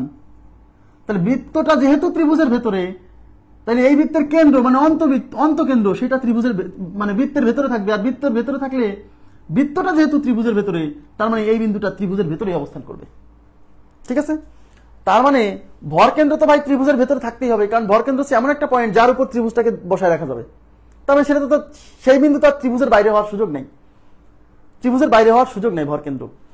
কারণ আমি ত্রিভুজটাকে ওই পয়েন্টের উপর, মানে এই পয়েন্টের উপরে ত্রিভুজের ওই ভরকেন্দ্রটা যদি বসাই দিই, ত্রিভুজটা ব্যালেন্স হয়ে থাকবে, সেটা তো ভরকেন্দ্র। তো সেই বিন্দুটা তো ত্রিভুজের বাইরে হওয়ার সুযোগ নাই। আর অন্তকেন্দ্র ত্রিভুজের বাইরে হওয়ার সুযোগ নাই, কারণ অন্তকেন্দ্র মানে হচ্ছে ত্রিভুজের ভেতরে একটা বৃত্ত থাকবে, সেই বৃত্তের কেন্দ্র। তাহলে যে বৃত্তটা ত্রিভুজের ভেতরে পড়ছে তার কেন্দ্রও তো ত্রিভুজের ভেতরে পড়ছে, সুতরাং অন্তকেন্দ্র বাইরে যাওয়ার সুযোগ নেই। পরিকেন্দ্র, অনেকেই বলছে না যে ভাই পরিকেন্দ্র আবার ত্রিভুজের বাইরে কেমনে যাবে। আমি এক্সাম্পল দিচ্ছি, দেখেন পরিকেন্দ্র মানে কি। পরিকেন্দ্র মানে হচ্ছে ত্রিভুজের 3 কোণা দিয়ে বৃত্ত যাবে। দেখেন আমি যদি একটা ত্রিভুজ আঁকাই, এই যে আমি যদি একটা ত্রিভুজ আঁকাই, এই ত্রিভুজের এই যে দেখছেন, খেয়াল করছেন বৃত্তটা ভালো হয়নি, তারপর মোটামুটি এরকম। তাহলে বলেন এই বৃত্তের কেন্দ্র নিশ্চয়ই ভিতরেই থাকবে, ত্রিভুজের ভেতরেই থাকবে। দেখেন এটা কিন্তু পরিকেন্দ্র, এই যে পরিবৃত্তের কেন্দ্র, তার মানে ত্রিভুজের ভেতরেই আছে। কিন্তু ত্রিভুজটা যদি এরকম হয়, দেখেন এই যে এটা বৃত্ত, আমি একটা ত্রিভুজ আঁকালাম, এই হলো ত্রিভুজ। দেখেন এখন এইটা যদি এবিসি ত্রিভুজ হয়, তাকান আগে এবিসি ত্রিভুজ, এই যে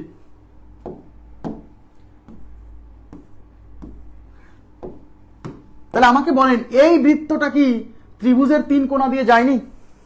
আমাকে বলেন প্লিজ, এই যে বৃত্তটা দেখতে পাচ্ছি, এই বৃত্তটা কি এই এবিসি ত্রিভুজের 3 কোণা দিয়ে যায়নি? গেছে গেছে। তাহলে ত্রিভুজের 3 কোণা দিয়ে যে বৃত্ত যায় তার নাম পরিবৃত্ত, তার নাম পরিবৃত্ত। তার মানে এখানে যে বৃত্তটা দেখতে পাচ্ছি, এই বৃত্তটা হচ্ছে এবিসি ত্রিভুজের পরিবৃত্ত। এখন আপনারা আমাকে বলেন এই বৃত্তের কেন্দ্র কি এখানে কোথাও অবস্থান করবে? কেন্দ্র মানে তো এখানে থাকবে। কথা কি বুঝতেছেন? আমার কথা কি বুঝতেছেন? বৃত্তটা তো কেন্দ্র তো এই বৃত্তের কেন্দ্র, এমন তো না যে ত্রিভুজের কেন্দ্র। এই বৃত্তের কেন্দ্রকে বলা হচ্ছে ওই ত্রিভুজের পরিকেন্দ্র। হ্যাঁ, তাহলে এটা কিন্তু এই এবিসি ত্রিভুজের পরিবৃত্ত, আর পরিবৃত্তের কেন্দ্রটা তো এখন এখানে অবস্থান করছে না।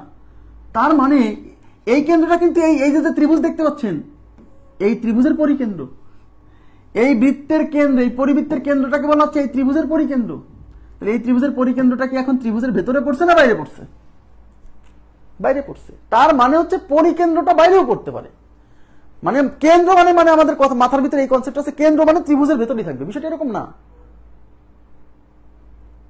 অন্তকেন্দ্র আর ভরকেন্দ্র ত্রিভুজের ভেতরেই কোথাও থাকবে, অবস্থান করবে, যে ত্রিভুজই হোক, whatever it may be the triangle, but অন্তকেন্দ্র ভরকেন্দ্র ভেতরেই থাকবে। কিন্তু পরিকেন্দ্রটা ভেতরেও থাকতে পারে, এই যে দেখেন এখানে ভেতরে, কিন্তু এখানে বাইরে। ইভেন এমনও হতে পারে যে পরিকেন্দ্রটা এক ত্রিভুজের একটা বাহুর উপর অবস্থান করতেছে। সেটা হলো এই দেখেন,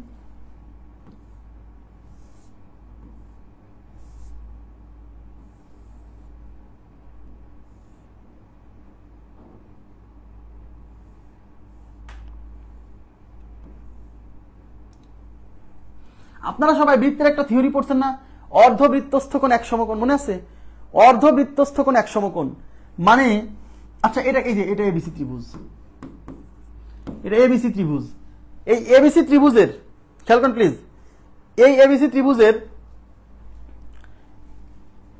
আচ্ছা আমি আরেকটু, আচ্ছা এটা বুঝাই। এই এবিসি ত্রিভুজের এই 3 কোণা দিয়ে যে বৃত্ত গেছে, তার মানে এই বৃত্তটা হচ্ছে এবিসি ত্রিভুজের মানে পরিবৃত্ত। আর এই পরিবৃত্তের কেন্দ্রটা বুঝতে পারতেছেন যে মাঝখানে কেন এখানে আঁকাইছি? হ্যাঁ, তার মানে এমনও হতে পারে যে ত্রিভুজটা, একটু খেয়াল করেন প্লিজ, ত্রিভুজটা এমন ভাবে যে মানে ত্রিভুজটা এটা একটা বৃত্ত, ত্রিভুজটা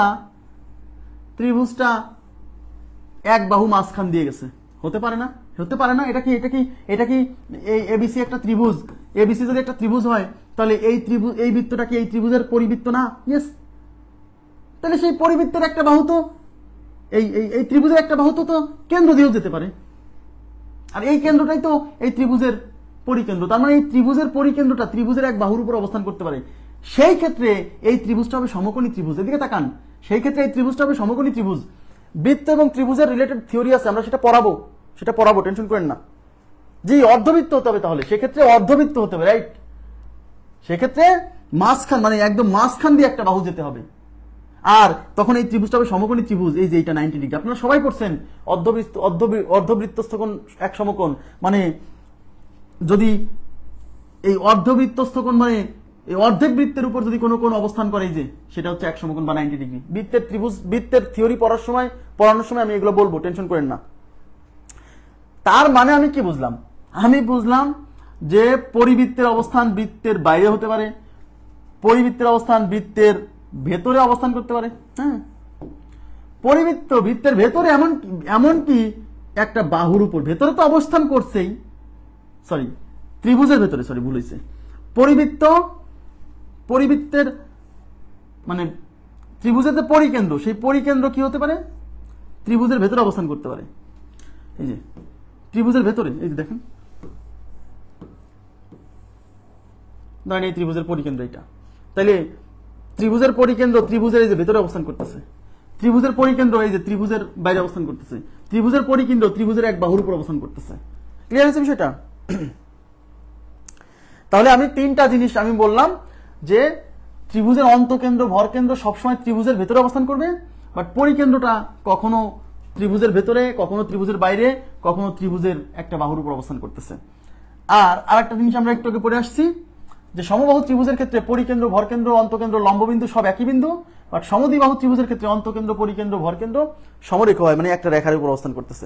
এখন আমাকে প্লিজ কাইন্ডলি একটু বলেন, আমি এতক্ষণ পর্যন্ত যা পড়ালাম এই ক্লাসটা আবার দেখতে হবে ভাই। ক্লাসটা কিন্তু মানে এগুলা গতানুগতিক থিওরি না, হ্যাঁ, মানে সব একদম সহজ সহজ থিওরি না, একটু মনোযোগ দিয়ে বুঝে মনে রাখতে হবে, ঠিক আছে? এখন আমাকে বলেন এগুলো বুঝছেন কিনা প্লিজ, এখন পর্যন্ত আমি যা পড়ালাম এটা বুঝছেন কিনা, কি কি বাকি আছে আমি একটু দেখে নিই।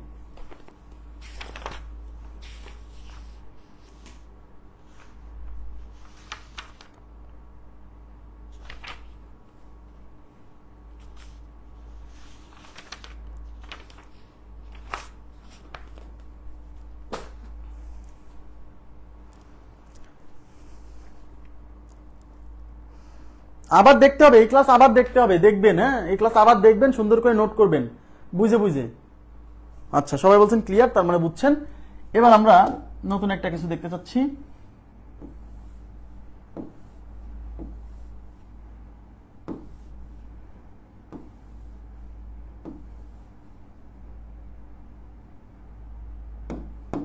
আচ্ছা এখন আমরা নতুন একটা থিওরি দেখব। এখান থেকে পরীক্ষায় প্রশ্ন এখন পর্যন্ত আসেনি, বাট যেহেতু বইয়ে আছে আসলে পারে কিন্তু অনেকেই কট খেয়ে যাবে। হ্যাঁ এখন তো সবাই কট খাচ্ছে। ত্রিভুজটা সমকোণী হলে পরিকেন্দ্র ত্রিভুজে একটা বাহুর অবস্থান হয়।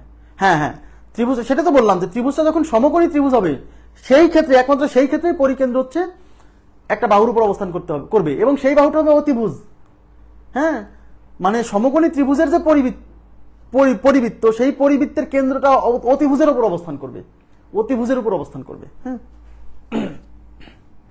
দেখেন এই যে এই থিওরিটা খুবই গুরুত্বপূর্ণ আমার কাছে মনে হয়েছে, কারণ এখন পর্যন্ত আসেনি এখান থেকে প্রশ্ন পরীক্ষায়, কিন্তু আসলে পরে সবাই কট খেয়ে যাবে, সবাই না ম্যাক্সিমাম কট খেয়ে যাবে, জানেই না। কোন ত্রিভুজের ক্ষেত্রফল এর মধ্যমা ত্রয় দ্বারা গঠিত ত্রিভুজের ক্ষেত্রফলের 4/3 গুণ। খুবই গুরুত্বপূর্ণ একটা থিওরি। এই যে মাত্র দুইটা অঙ্ক, এটা শেষ করলে আমাদের মানে এগুলা মানে ত্রিভুজের পার্ট শেষ। এরপর র্যান্ডম প্রবলেম সলভ। র্যান্ডম মানে হচ্ছে আমি যত থিওরি পড়াইছি সব থিওরি কম্বাইন করে মানে আপনাদের কিছু প্র্যাকটিস করাবো। কোন ত্রিভুজের ক্ষেত্রফল এর মধ্যমা ত্রয় দ্বারা গঠিত ত্রিভুজের ক্ষেত্রফলের 4/3 গুণ। এর মানে কি জানেন? মনে করেন, একটু তাকায়েন প্লিজ, এটা একটা ত্রিভুজ এবিসি, এটা একটা ত্রিভুজ এবিসি। এই এবিসি ত্রিভুজের যে ক্ষেত্রফল হবে সেই ক্ষেত্রফলটা হবে এই ত্রিভুজের যে তিনটা মধ্যমা, এই ত্রিভুজের মধ্যমা তিনটা আমি আঁকাই এখানে একটা, এই যে এডি মধ্যমা,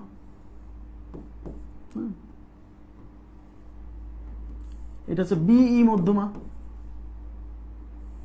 এটা হচ্ছে সিএফ মধ্যমা। আচ্ছা মানে বিষয়টা হচ্ছে যে এই ত্রিভুজের এবিসি ত্রিভুজের ক্ষেত্রফল, ত্রিভুজ এবিসি এর ক্ষেত্রফল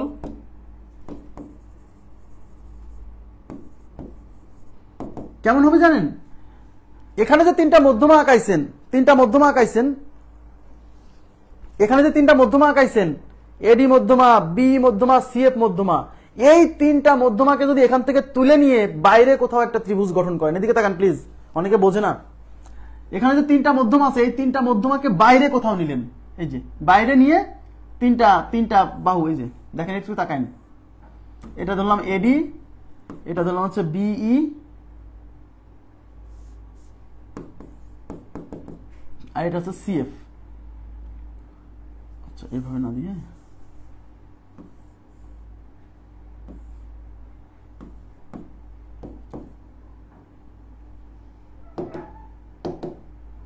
এই বাহুর নাম দিলাম এডি, এই বাহুর নাম দিলাম বিই, এই বাহুর নাম দিলাম সিএফ। সবাই একটু তাকান তো, এই জায়গাটা অনেকে বোঝে না বলে কিন্তু আমি বারে বারে বলছি। মানে এইখানে যে ত্রিভুজ, মূল ত্রিভুজ এবিসি, সেই এবিসি এর ক্ষেত্রফল এর যে তিনটা মধ্যমা, সেই তিনটা মধ্যমা দিয়ে ত্রিভুজ গঠন করে এই ত্রিভুজের ক্ষেত্রফলের সাহায্যেও বের করা যায়। মানে আমি বোঝাতে চাচ্ছি যে এই ত্রিভুজের যে তিনটা মধ্যমা, ওই তিনটা মধ্যমাকে যদি আমি তুলে নিয়ে এসে একটা ত্রিভুজ গঠন করি, ওই মধ্যমা তিনটা দিয়ে, দেখেন এই যে এই বাহুর দৈর্ঘ্য দিছি এডি, মানে এই যে এই অংশটা, এই অংশটা এইটা, বিই এই যে এই বি, এইটা হচ্ছে এই যেটা, সিএফ এই যে এইটা হলো এই যে এইটা, মানে এই মধ্যমা তিনটাকে তিন বাহু ধরে একটা ত্রিভুজ আঁকালে এই ত্রিভুজেরও তো একটা ক্ষেত্রফল আছে, আছে না নাই? আছে। এই মূল ত্রিভুজ এবিসি এর ক্ষেত্রফল এই ত্রিভুজের ক্ষেত্রফলের সাহায্যে বের করা যায়। মানে এই মূল ত্রিভুজ এবিসি এর ক্ষেত্রফল হবে এই ত্রিভুজের ক্ষেত্রফলের 4/3 গুণ। তার মানে এই যে দেখেন, তাহলে ত্রিভুজ ক্ষেত্রফল ABC is equal two 4/3 into ত্রিভুজ ক্ষেত্রফল, এটার নাম কি দেব? এটার নাম কি দিব? ত্রিভুজ ক্ষেত্রফল, এটার নাম কি দেব আমি এখন? হ্যাঁ, কি দেব এটার নাম? এটার নাম দিলাম হচ্ছে ত্রিভুজ ক্ষেত্রফল কার? মধ্যমাগুলো দ্বারা, মধ্যমাগুলো দ্বারা গঠিত ত্রিভুজ।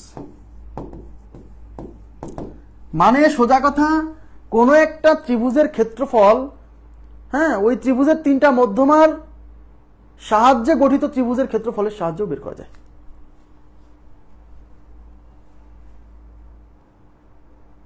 ইয়েস, এই যে আফরোজা শিমু যে কথাটা বলছে যে মধ্যমার মানগুলো দিয়ে নতুন একটা ত্রিভুজ, ইয়েস, হ্যাঁ, আচ্ছা আচ্ছা, এটার নাম দিলাম X Y Z, X Y Z, okay fine, okay fine, okay fine.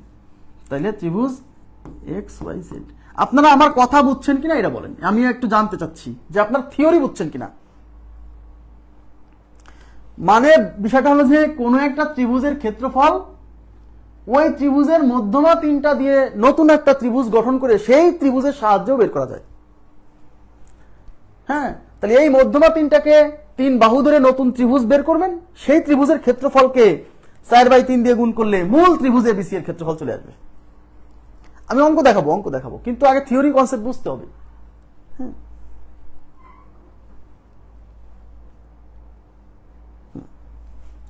দেখেন এখানে কি বলছে, একটি ত্রিভুজের মধ্যমা ত্রয় যথাক্রমে 5 সেন্টিমিটার, 12 সেন্টিমিটার ও 13 সেন্টিমিটার হলে ওই ত্রিভুজের ক্ষেত্রফল কত? বুঝছেন এখানে কি দেওয়া আছে? একটি ত্রিভুজের মধ্যমা ত্রয় যথাক্রমে 5 সেন্টিমিটার, 12 সেন্টিমিটার ও 13 সেন্টিমিটার হলে ওই ত্রিভুজের ক্ষেত্রফল কত? মানে কোন একটা ত্রিভুজ, সেই ত্রিভুজের মধ্যমা তিনটা হচ্ছে 5, 12, 13 বলছে, তাহলে ওই মূল ত্রিভুজের ক্ষেত্রফল কত? একটু তাকান। তাহলে মধ্যমা ত্রয় 5, 12, 13, এটা হচ্ছে মধ্যমা ত্রয়, এটা 5, এটা 12, এটা 13, এটা হচ্ছে মানে মূল যে ত্রিভুজ, সেই ত্রিভুজের এই মধ্যমা ত্রয় দিয়ে গঠিত ত্রিভুজ। আমি 5, 12, 13 দেখে বুঝতেছি এটা আবার একটা সমকোণী ত্রিভুজ। 5, 12, 13 দেখে আমরা কি বুঝছি? এটা একটা সমকোণী ত্রিভুজ। আর সমকোণী ত্রিভুজের ক্ষেত্রফল কি? এরিয়া ইকুয়াল টু কেমন হবে বলেন? তাহলে প্রথমে এই ত্রিভুজের ক্ষেত্রফল বের করবো, এই যে মধ্যমা তিনটা দিয়ে গঠিত ত্রিভুজের ক্ষেত্রফল।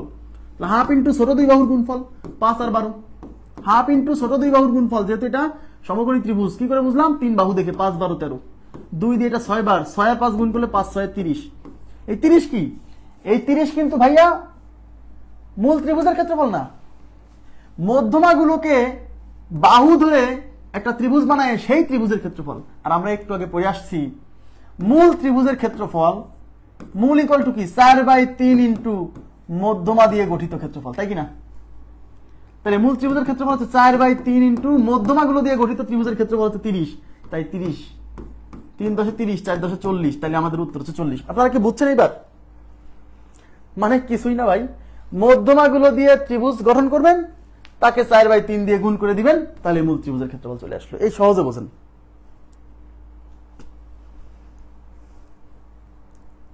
হ্যাঁ হ্যাঁ, এই রোমান শিখটা বলছে এক্স ওয়াই জেড, ওই যে এক্স ওয়াই জেড ধরছিলাম না, সেই এক্স ওয়াই জেড এর মান হচ্ছে 30 ত্রিভুজ ক্ষেত্রফল।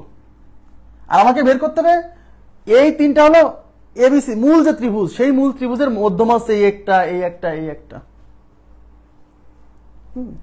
কিছুই না ভাই, এই মধ্যমাগুলো দিয়ে একটা ত্রিভুজ গঠন করবেন, তার ক্ষেত্রফল বাইর করবেন, সেটাকে 4/3 দিয়ে গুণ করলে মূল ত্রিভুজের ক্ষেত্রফল চলে আসবে।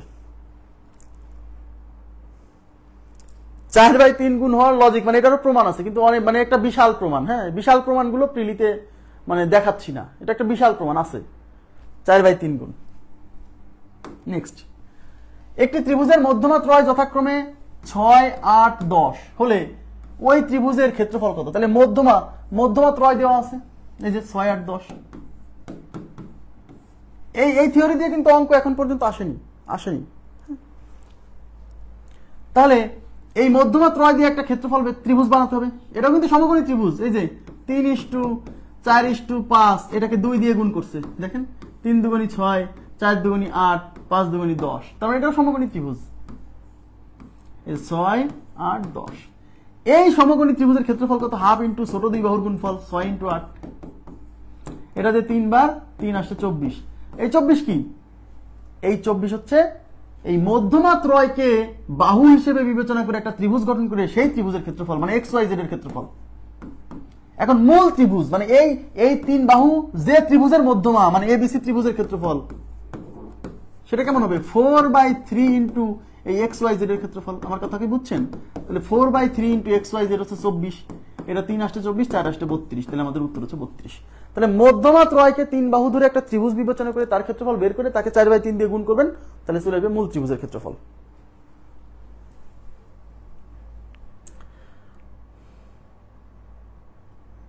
এখন একটা ব্যাপার যদি চলে আসে, একটু তাকান। হ্যাঁ, এখন একটা প্রশ্ন যদি চলে আসে, মনে করেন যে বলা হলো কোন ত্রিভুজের 3 বাহুর দৈর্ঘ্য যথাক্রমে 6, 8, 10, 6, 8, 10 সাপোজ। একটা ত্রিভুজের 3 বাহুর দৈর্ঘ্য 6। আপনারা কি বুঝছেন এই অঙ্ক দুটা? কি বুঝছেন যে কি আসলে কি করতেছি আমরা কিন্তু এই মধ্যমা 3টাকে কোন একটা ত্রিভুজের 3 বাহু বিবেচনা করে ওই ত্রিভুজের ক্ষেত্রফল বের করে সেই ক্ষেত্রফলের সাহায্যে এই মধ্যমাগুলো যে ত্রিভুজের মধ্যমা সেই ত্রিভুজের ক্ষেত্রফল বের করতেছি। কথা কি বুঝছেন? কনসেপ্ট বুঝেন আগে। না বুঝলে প্রশ্ন করতে হবে, আমি আসি না প্রশ্নের উত্তর দেওয়ার জন্য।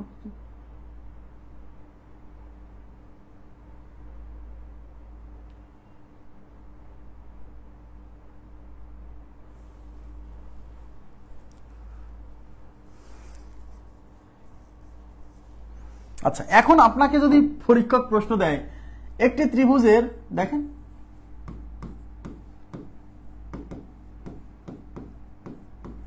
একটি ত্রিভুজের 3 বাহুর দৈর্ঘ্য,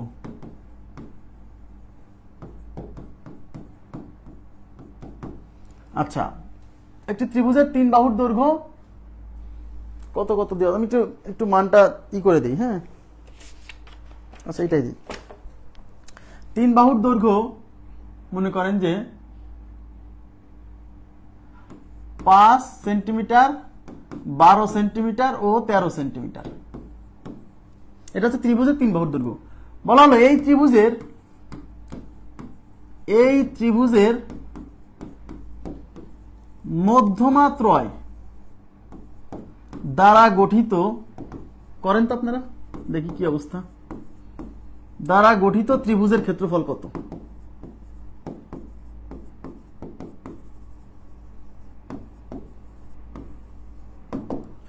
এটা একটু করেন তো দেখি।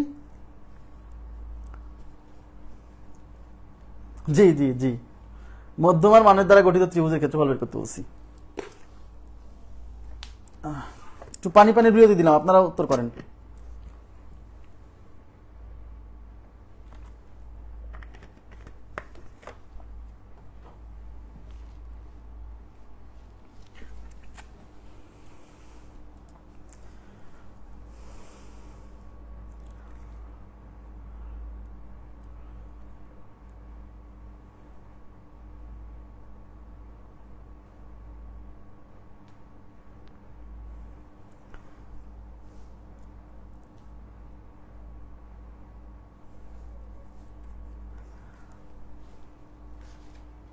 দেখেন একটা ত্রিভুজের 3 বাহুর দৈর্ঘ্য দেওয়া আছে, তার মানে এইবার কিন্তু এই 5, 12, 13 এটা কিন্তু ভাইয়া মধ্যমার মান না, এটাই হচ্ছে ত্রিভুজের মান, ত্রিভুজের 3 বাহুর মান। এই যে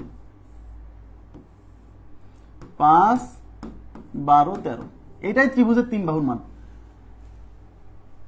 এবার বলছে এই ত্রিভুজের যে 3টা মধ্যমা হবে সেই মধ্যমাগুলো দ্বারা গঠিত ত্রিভুজের ক্ষেত্রফল। আমি আবার বলছি, এই কোশ্চেন কিন্তু ভাইয়া অনেকে চেষ্টা করবে এই ত্রিভুজের 3টা মধ্যমার মান বের করে সেই মান 3টা দিয়ে ত্রিভুজের ক্ষেত্রফল বের করার চেষ্টা করবে। কোন সূত্র দিয়ে? ওই যে s into S minus A into S minus B into S minus C. না, এভাবে করা যাবে না, বের করতে পারবেন না। এই মানগুলোর সাহায্যে এই মধ্যমা বের করা কঠিন। তাহলে আমরা কি জানি? আমরা জানি কোন ত্রিভুজের ক্ষেত্রফল এবং এই ত্রিভুজের মধ্যমাগুলো দ্বারা গঠিত ত্রিভুজের ক্ষেত্রফলের একটা সম্পর্ক আছে। এটা এবিসি ত্রিভুজ। এখন এই এবিসি ত্রিভুজের ক্ষেত্রফল আগে বের করবো, যেহেতু এবিসি ত্রিভুজের 3 বাহুর মান দেওয়া আছে। যেহেতু আমি এই বাহুর মান দেখে বুঝে গেছি সমকোণী ত্রিভুজ, কারণ 5 12 13, তাহলে এই এবিসি ত্রিভুজের ক্ষেত্রফল is equal to half into ছোট দুই বাহুর গুণফল, মানে 5 ইন্টু 12। এই 2 দিয়ে 12 যাবে 6 বার, 5 6 30। এই 30 কি? এই 30 হলো এই মূল ত্রিভুজের ক্ষেত্রফল। এখন এই মূল ত্রিভুজের ক্ষেত্রফলের সাহায্যে এই ত্রিভুজের যে 3টা মধ্যমা, এই একটা মধ্যমা, এই একটা মধ্যমা, এই একটা মধ্যমা, এই মধ্যমা 3টা দিয়ে যে ত্রিভুজটা গঠন হবে সেই ত্রিভুজের ক্ষেত্রফল। তাহলে আমরা কি জানি? মূল ত্রিভুজ এবিসি এর ক্ষেত্রফল ইজ ইকুয়াল টু 4/3 ইন্টু মধ্যমা 3টা দ্বারা গঠিত ক্ষেত্রফল এক্স ওয়াই জেড ধরছিলাম। এবার এবিসি ত্রিভুজের ক্ষেত্রফল আছে 30, 4/3 ইন্টু এবার ওই এক্স ওয়াই জেড ত্রিভুজের ক্ষেত্রফল বের করতে বলছে। তাহলে এটা রেখে দেন আর এগুলো এই পাশে পার করেন। তাহলে 3 এই পাশে গুণ হবে, 4 এই পাশে ভাগ হবে। তাহলে 30 গুণ 3, এই 4 এই পাশে ভাগ হবে, আর এটা হলো এক্স ওয়াই জেড এর ক্ষেত্রফল। তাহলে 4 দিয়ে এটা 2 বার যায়, 2 দিয়ে 2 বার, এটা 15 বার, 3 15 45/2। তাহলে 45 ডিভাইডেড বাই 2, এটাই হলো এক্স ওয়াই জেড এর ক্ষেত্রফল। আমার কথা কি বুঝছেন? 45/2 22.5, 22.5, তাহলে উত্তর হচ্ছে 22.5। ক্লিয়ার হয়েছে বিষয়টা? হ্যাঁ, আমি আশা করি বুঝতে পারছেন। এই কনসেপ্ট থেকে এখন পর্যন্ত পরীক্ষাতে প্রশ্ন আসেনি, বাট আমাদের বইয়ে থিওরি আছে। যেহেতু বইয়ে আছে, তার মানে এই প্রশ্ন কখন হুট করে চলে আসবে? নতুন প্রশ্ন তো বাজারে প্রচলিত বইয়ে নাই। কেন? কারণ এখন পর্যন্ত কোনো বিগত সালের প্রশ্ন আসেনি।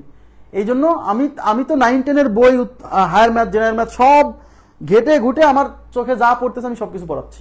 হ্যাঁ, এখন যারা বেছে বেছে পড়ে তাদের জন্য তো আসলে কষ্টকর পরীক্ষার হলে একটু বেশি ভালো করা। লেগে থাকলে কেউ যদি 6-7 মাস বা 1 বছরই, যার সময় আছে সে 1 বছরই না হয় গণিত দারুণভাবে প্র্যাকটিস করলো, তাই না? সময় দিতে হবে। সময় না দিয়ে তো কোনো কিছু দক্ষ হওয়া যায় না। সময় দেন তো, দেখি 8-9 মাস সময় দেন আমার সাথে, দেখি আপনি পারেন কি না পারেন। আজকের মতো এই পর্যন্তই রাখবো। আমাদের এরপরে হচ্ছে 2টা জিনিস আমরা রেখে দিব, রেখে র্যান্ডম প্রবলেমস। র্যান্ডম প্রবলেমস মানে ত্রিভুজের সব থিওরি শেষ, এখন ত্রিভুজ রিলেটেড অঙ্কগুলো সলভ করাবো। কিন্তু ওর মধ্যে কিছু কোশ্চেন আছে যেগুলো 3-4টা প্রশ্ন আছে, যেগুলো হচ্ছে ত্রিভুজের সাদৃশ্যতা থেকে আসছে। এই ত্রিভুজের সাদৃশ্যতা থেকেও প্রশ্ন ভেরি রেয়ার, পরীক্ষার প্রশ্ন তেমন একটা আসে না। তবুও আমি পড়াবো ত্রিভুজের সর্বসমতা, ত্রিভুজের সাদৃশ্যতা, বাট সবার পরে এই র্যান্ডম প্রবলেমসগুলো সলভ করবো। তারপর এর মধ্যে আবার এই র্যান্ডম প্রবলেমস এর মধ্যে 3-4টা সমস্যা আছে যেগুলো সাদৃশ্যতা রিলেটেড, ওইগুলা আপনি করতে গেলে পারে একটু ঝামেলা হবে। যেমন বলে দিচ্ছি কোনটা কোনটা, বাকিগুলো নিজেরাই পারবেন, আমি যদিও করে দিব। র্যান্ডম প্রবলেমসের শুরু হচ্ছে 315 নাম্বার পেজ থেকে। 3 নাম্বার 4 নাম্বার এই 2টা কোশ্চেন হচ্ছে আপনার ওই ত্রিভুজের সাদৃশ্যতা রিলেটেড। এই 2টা বাদে যেগুলো আছে সেগুলো আপনারা পারবেন।